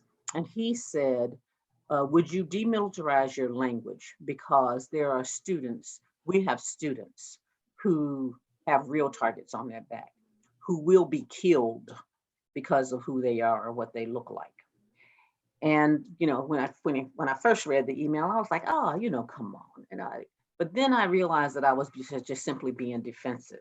And I needed to look and think about what he said. And then I made it my business, not only to think about what he said, but to change it and to change it in the institution and then look further on how we demilitarize our language. So if you look at your students, for an example, if you see yourselves as, you know, we're the one in the trenches, you see yourself at war.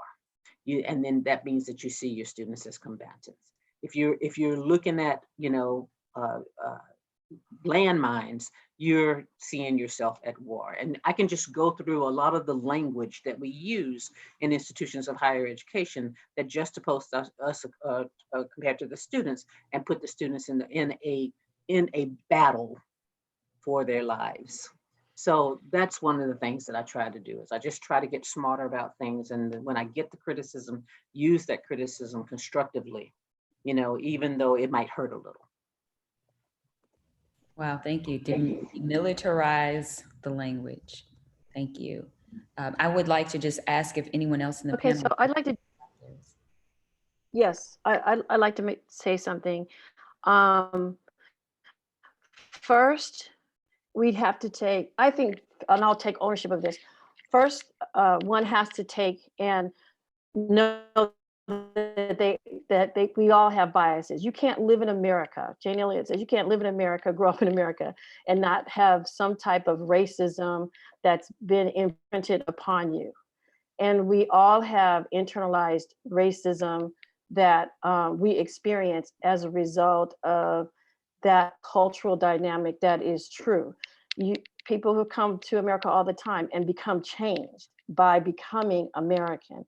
And Americanism is associated with being white. And so we have to know that that's true. When people go around the world, my mother traveled around the world, and she would often say that, you know, people would just know that she was American by how she talked. She talked very proper, you know what I'm saying?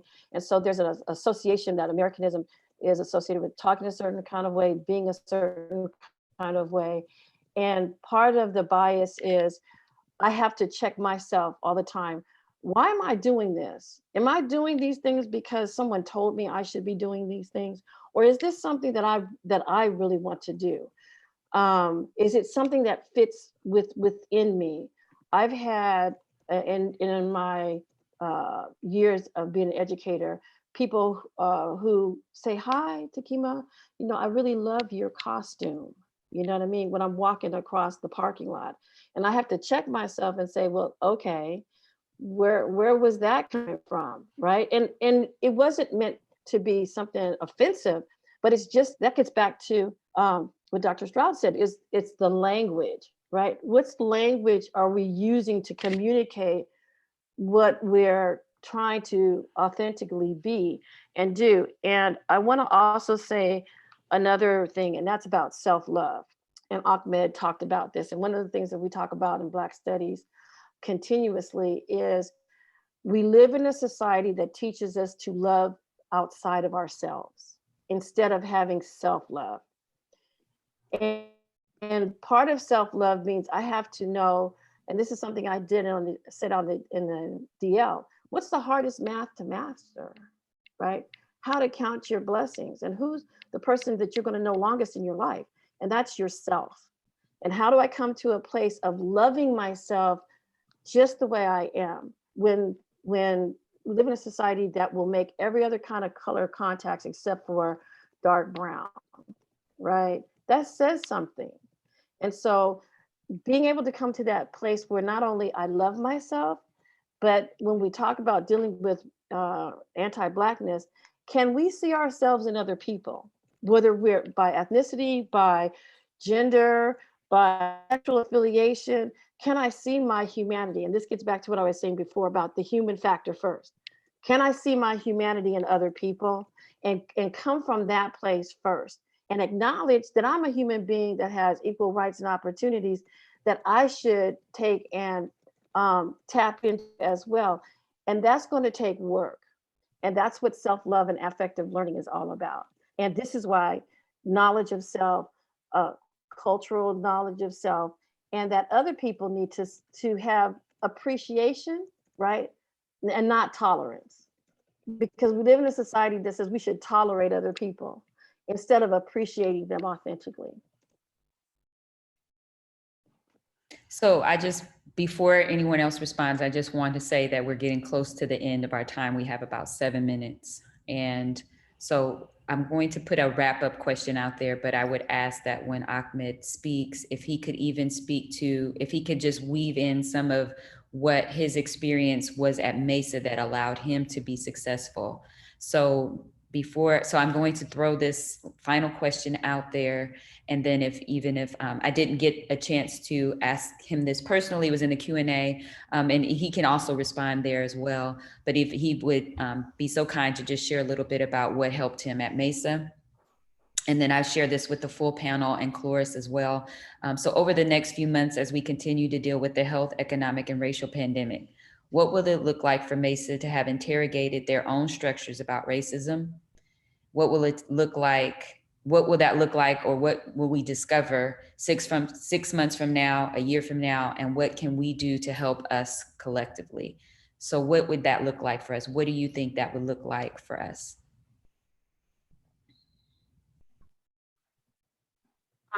I'll start that off if you like. I think that it would be revealed in a number of different ways. I think that the discussions that go on in the meetings would be specifically about analyzing your processes for anti-Black racism, analyzing your processes for structures that inhibit students' ability to be able to succeed. I think the minutes of the different meetings, whether it's the planning meeting, the Senate meetings, the college council, the governance council, whatever, those minutes will reflect some intentional discussions on that. And it won't just be discussions where everybody kind of showed up and did some stream of consciousness, but it shows some specific initiative that is guided and led and structured and formalized as the college goes through with a specific goal of dismantling any anti-racist structures. So any racist structures. So that's one thing that, it would look like. I think there will be some changes in policies that will definitely go through your governance process as well. I think your educational policies committee, or whatever the structure is of your governments, will start to see changes in those policies.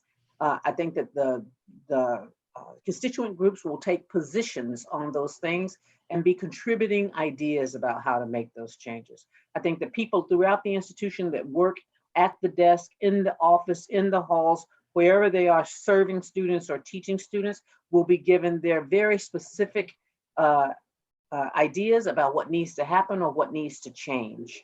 There will be things on your website and a place where people can deposit ideas in order for the people who have the ability to dispose of those ideas in different places.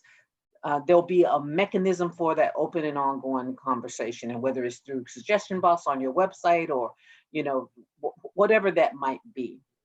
It will be a change in You know, it's a possibility of your goals that you have. It'll be a change. There'll be changes in your language around your educational master plan, your strategic plan, your technology plan, your human resources plan. There will be actual change in the contents of those things, because those are the things that draft what you do. There will be changes in how you allocate your resources, and there will be a matchup of those allocation of resources with the work in order to deconstruct any racist structures.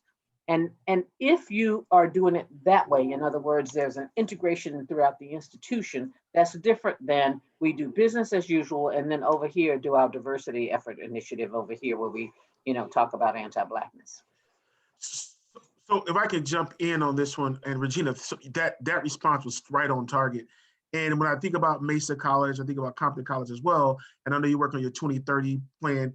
Though these planning documents, and I was on a call this morning with a funder with one of these foundations, and they're always looking at our planning documents.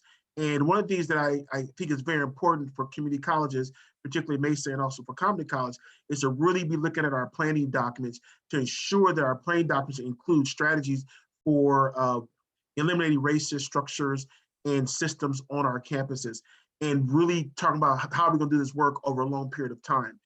Right now in community colleges, what I see happening is that the conversation, and everyone did these resolutions about we want to change this and the other. Now the resolution is nice, but now is the time for the hard work to happen. And so what is that plan for the hard work to happen?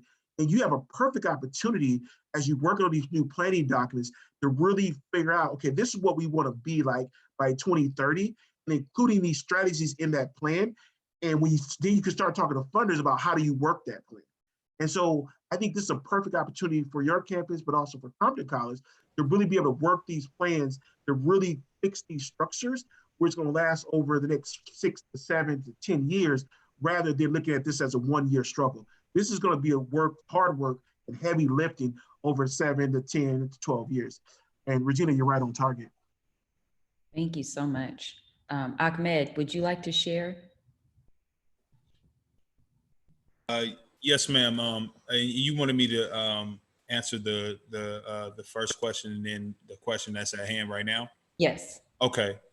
Well, I'm gonna start with the first question. Of course, I mean, the question that you asked first. Some of the things that helped me get through when I was at Mesa was, of course, the support of the many of those that's in staff, and then also the fellow students, you know, that were there. But I just wanted to highlight, especially the Black staff and the Black students, because it's something to see those, you know, that's from that same from your community, right? That are doing something that's striving just like you, and those that have made it to a certain level or a certain position is something to that inspires you and keeps you going. Another thing is the Black study classes that really kept me going as well. You know, just taking English from the Black perspective, history, you know, learning about Black history, taking communication from the Black perspective was something that really helped me on my way, because it's, you know, a lot of the things that you learn, you know, when you're in different classes, you know, your math class or whatever it may be, it's not, you know, it's not just Black students, and you're not learning everything from the Black perspective. And just like I was talking about before, you know, in high school and in middle school and all of those other, you know, you know, in those, you know, when you going to those to school and high school and middle school, excuse me, you're not learning about yourself. And just like what Miss Mayasa was talking about, having that self-love, a part of that self-love is learning about yourself, learning about your ancestors and what your ancestors have done and how they have contributed in history, right? how you know, our voices, you know, when we talk about the English classes, you know, reading books where there's Black authors, right? And our voices is being expressed. Those things aren't in the in middle school. It isn't in high school. So to learn that in college, right, at Mesa, it was just beautiful, right? So that's something that kept me thriving. That's something that kept me inspired. And to have those have students in those classes that look like you know, express themselves, right? And now is the understanding that, wow, I'm not the only one, right? So it's something that kept me going. And then just to see those same students go on and succeed to do different other things, and then also those staff members in the position that they're in, and they're always encouraging. But to the second question, something that came to mind, and I believe that it was mentioned, was you know, the accountability, right? And those that are in a position of power, or that have privilege, they have to recognize that. It can't just be listening and then you just go on and keep on doing the same thing. After you have learned, there must be action, right? So just like when we're in class as students, if whatever we learn, we have to apply to see the results, right? So if I'm in the math class and the professor is teaching me this about math, I have to apply it when the exam comes, or I have to apply it in my life, right? So when those that are privileged, those that are in a position of power, when they hear these things, it can't just fall on deaf ears, right? And no action be followed behind that. There have to be action behind that to really show that you're sincere and that you really do care about about Black voices, care about brown voices, care about those that are oppressed, the voices of the oppressed. You have to really put in the work to really see to really show that you care, right? So I think that is something that's very, very critical, right? When we talk about that, but first it does have to first it has to be learning and knowing about it, because some people are unaware. But after you learn about it, after you've learned so much, you have to put in that work and put in the action to really show that you really have learned something, and that you really do care about those voices that are being expressed. Thank you.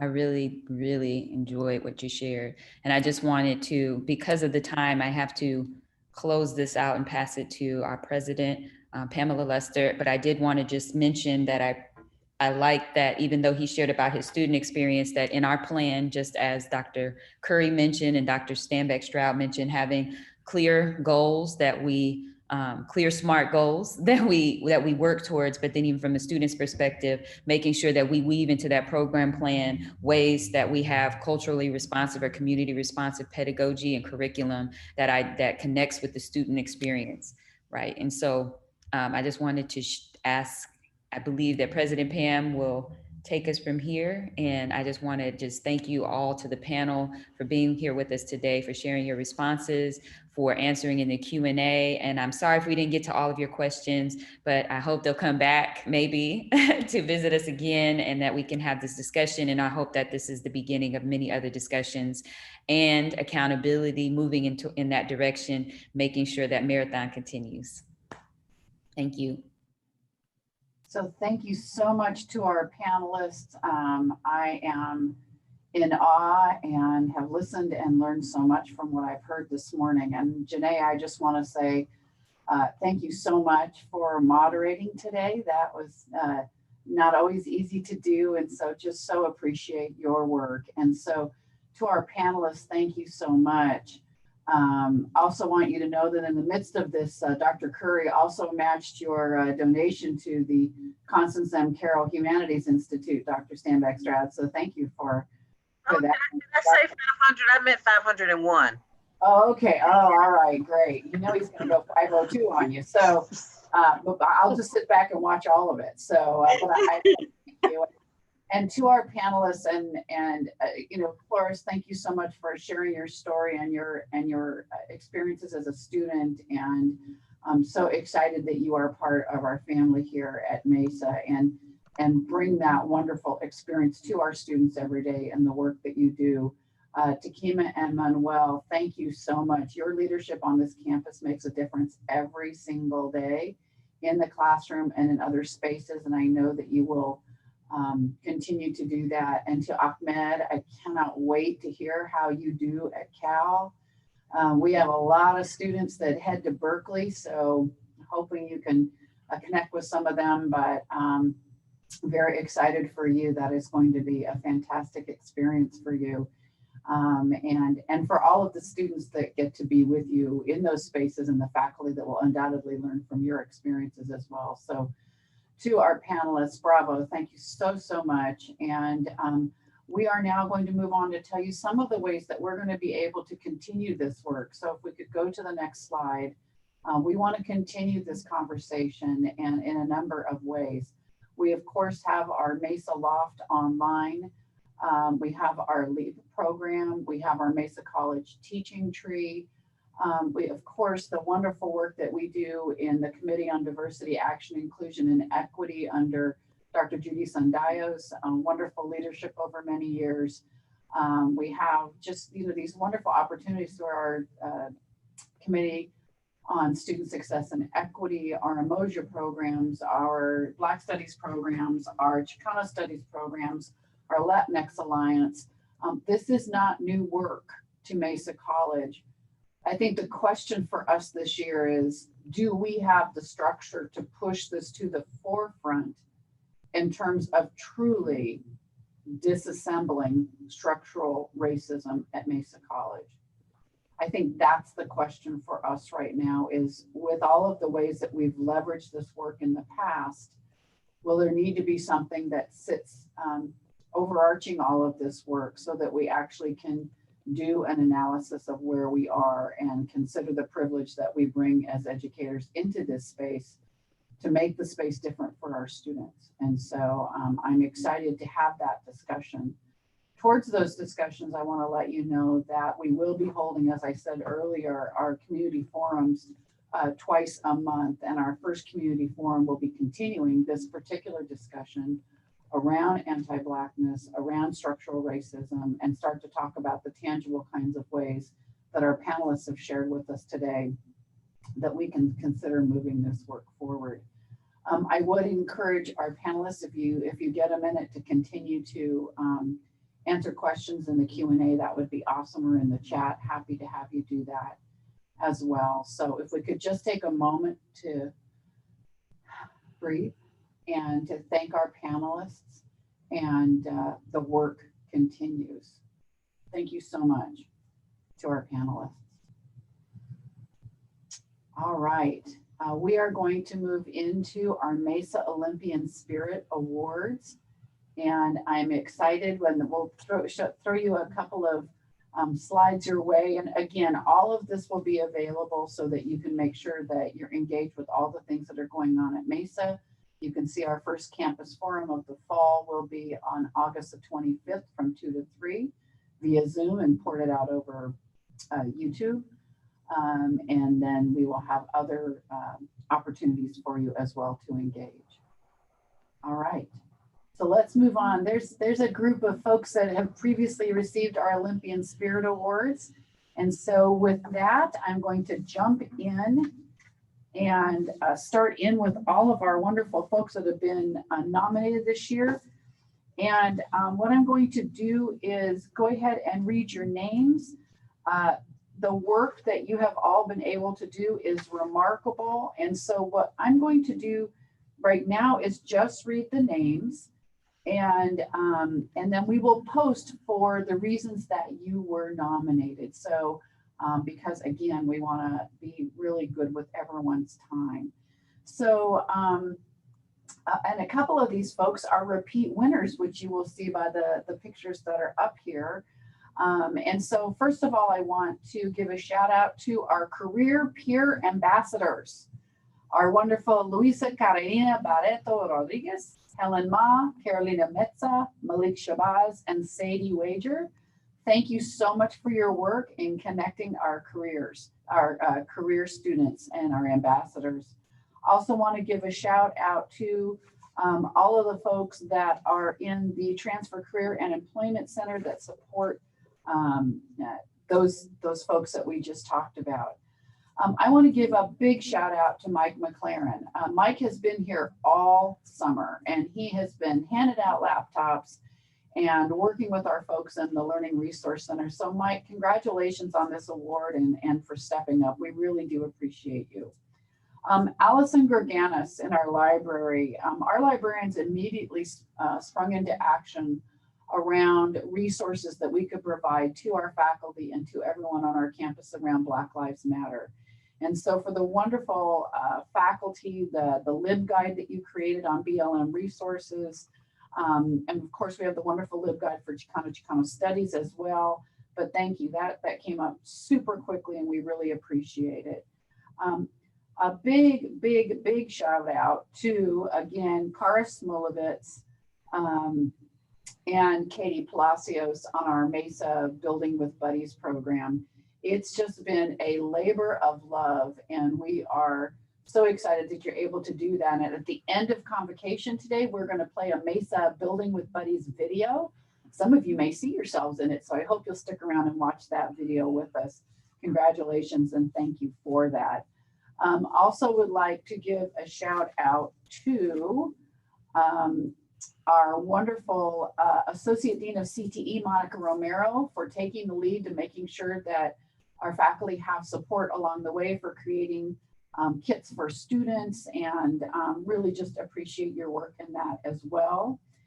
Would like to give a big shout out to Vicki Miller. Vicki really took on the leadership role for doing our wonderful work with our drive-through commencement, our virtual commencement. It was a heavy lift, and Vicki, we appreciate you for that. It's been remarkable. Would want to also thank our Promise team, and they have always had the opportunity and received these awards in the past, but our Promise team has really been working with over 1,900 students, and there's not that many of them. And so I just want to thank you, Promise team, for all of your hard work and for supporting everyone as they do that.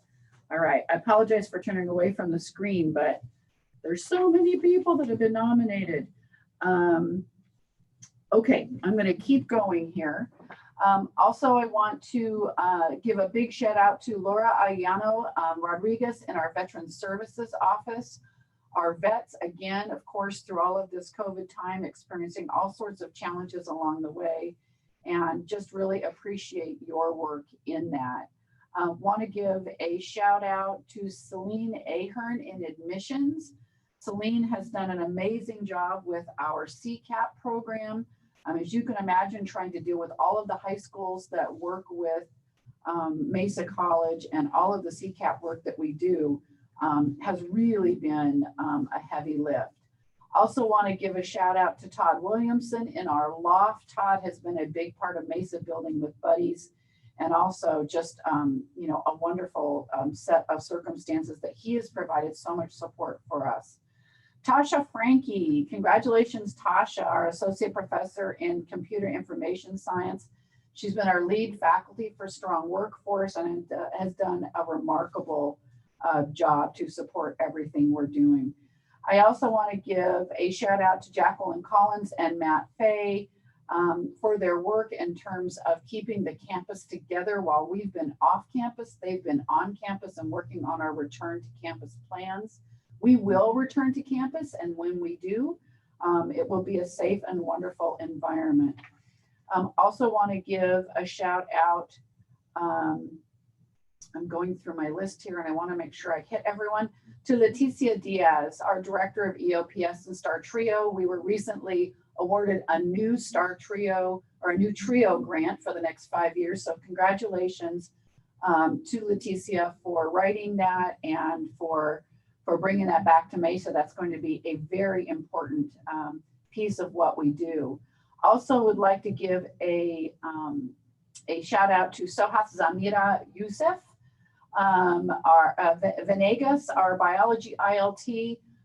Our science faculty have been putting together so many wonderful kits for our students. I know other faculty have as well. I just happen to follow some of them on Facebook, and I've been enjoying seeing all of the posts that you've done, including people teaching from their front yards. It's really just remarkable what we've been able to do. And while I know it can be frustrating that we're not face-to-face, I would argue that the kind of instruction that you have designed for your students in the fall will reach students who could not come to campus and have these experiences. And we will be casting a very broad net and actually expanding what we do.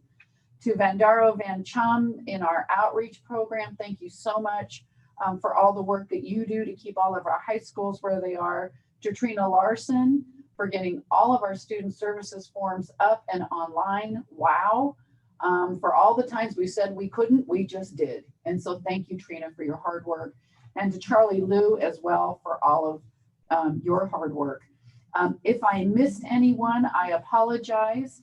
But I just want to let you know that those are the folks that I want to talk about. And last but not least, we don't always give shout outs to our administrators, but I would like to give a shout out because this person was nominated by about 10 different people. So, Dr. Ashanti Hands, congratulations. I don't know if this is your first Olympian Spirit Award, but it probably shouldn't have been. But wow, your leadership for student services and across our campus has really been felt, not just during this time of COVID for a long time, but so many people gave a shout out for your strong foundation in serving our students and getting to yes. So thank you, Ashanti, for your hard work in that. So congratulations to all of our Mesa Olympian Spirit Award winners. You will be getting these. We're actually going to mail them out because we know lots of people are serving students. So, you could just sit right at your desk on Zoom and, you could just put your medal on and just wear it so people know that you're an Olympian Spirit Award winner.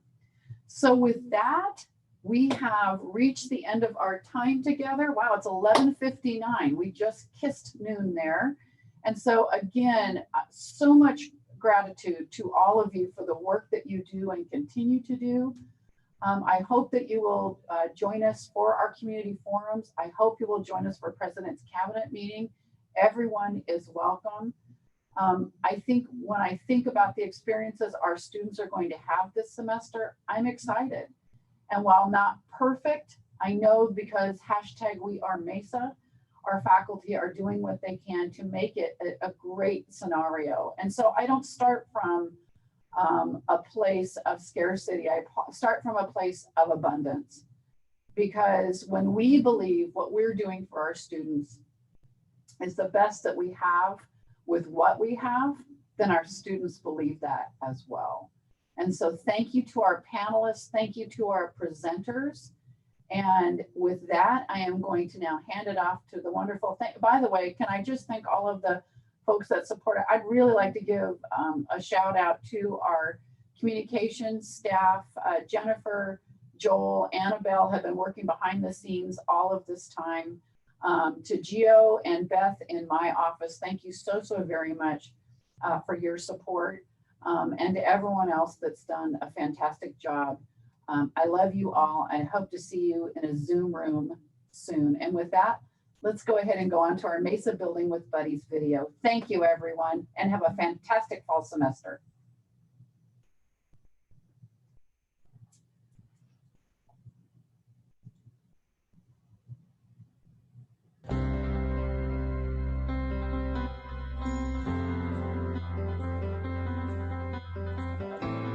Are we high-fiving for excitement? Did we do it? I don't know if we did it. Okay, let's do one more super double high five. Let's see if that worked or not. So let me just share my screen with you, and I'm going to show you two discussion board pieces that I put together.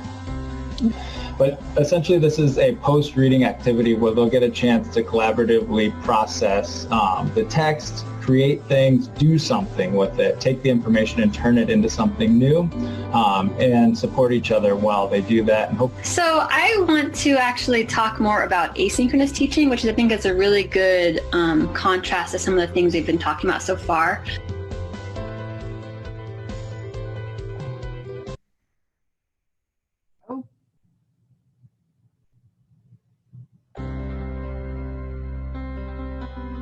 And I'm going to show you two discussion board pieces that I put together. But essentially, this is a post-reading activity where they'll get a chance to collaboratively process the text, create things, do something with it, take the information and turn it into something new, and support each other while they do that. And hope. So I want to actually talk more about asynchronous teaching, which I think is a really good contrast to some of the things we've been talking about so far.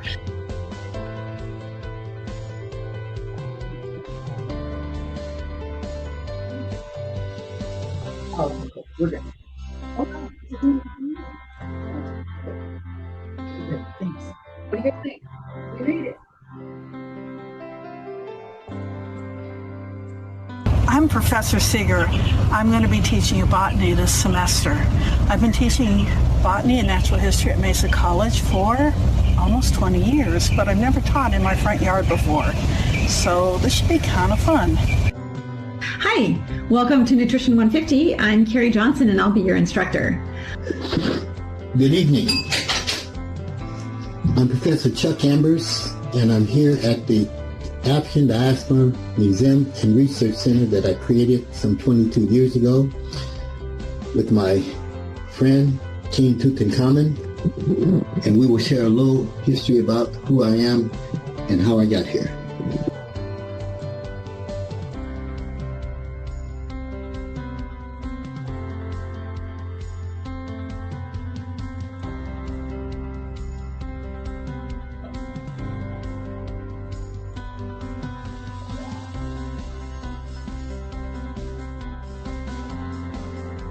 I want this class to be a safe place for you, that you feel free to explore, to learn, to make mistakes, to make adjustments, and sort of like what I'm doing at this very moment, making this first video for you. Hey everybody, how you doing? My name is Nate Betchart, and I will be your ceramics teacher this semester. Kind of a weird semester, but I think it's going to work out, and I'll get into that in a second.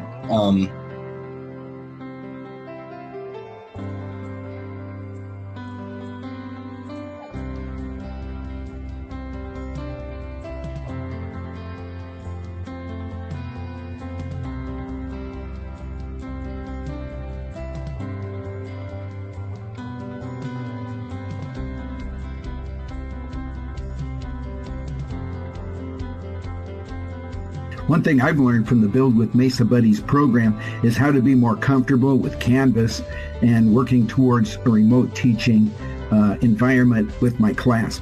Although the remote classroom environment is still pretty foggy to me, it's starting to clear up.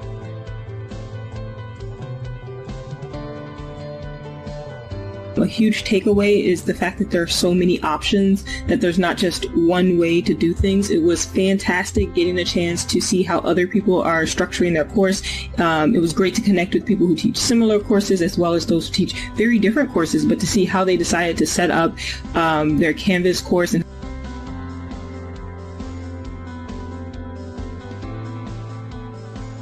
I'm definitely going to be doing more videos this next semester. I think it was really nice how Katie and Cara did so many videos. It was really just a warm and friendly interaction with them, and I like how it made me feel as a student. So I want to continue to do that as a professor as well. And again, I'm refining it, but it's a quick a short assignment. I mean, an easy to understand assignment. And then here's a video which I think will play. All right, gang, so let's go in for this. Oh, you were able to do the split screen. It's like, I was spending my time learning how to do that kind of stuff.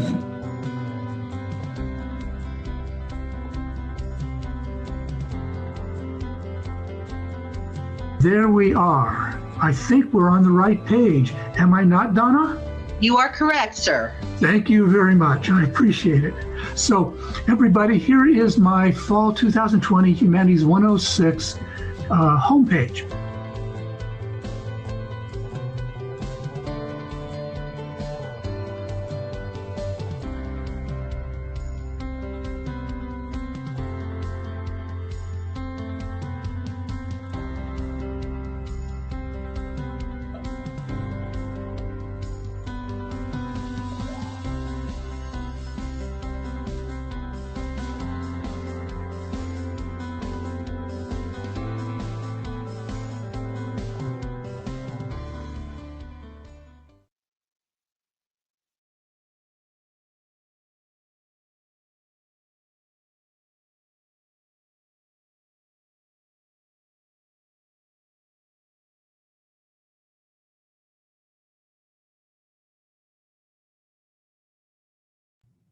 Okay,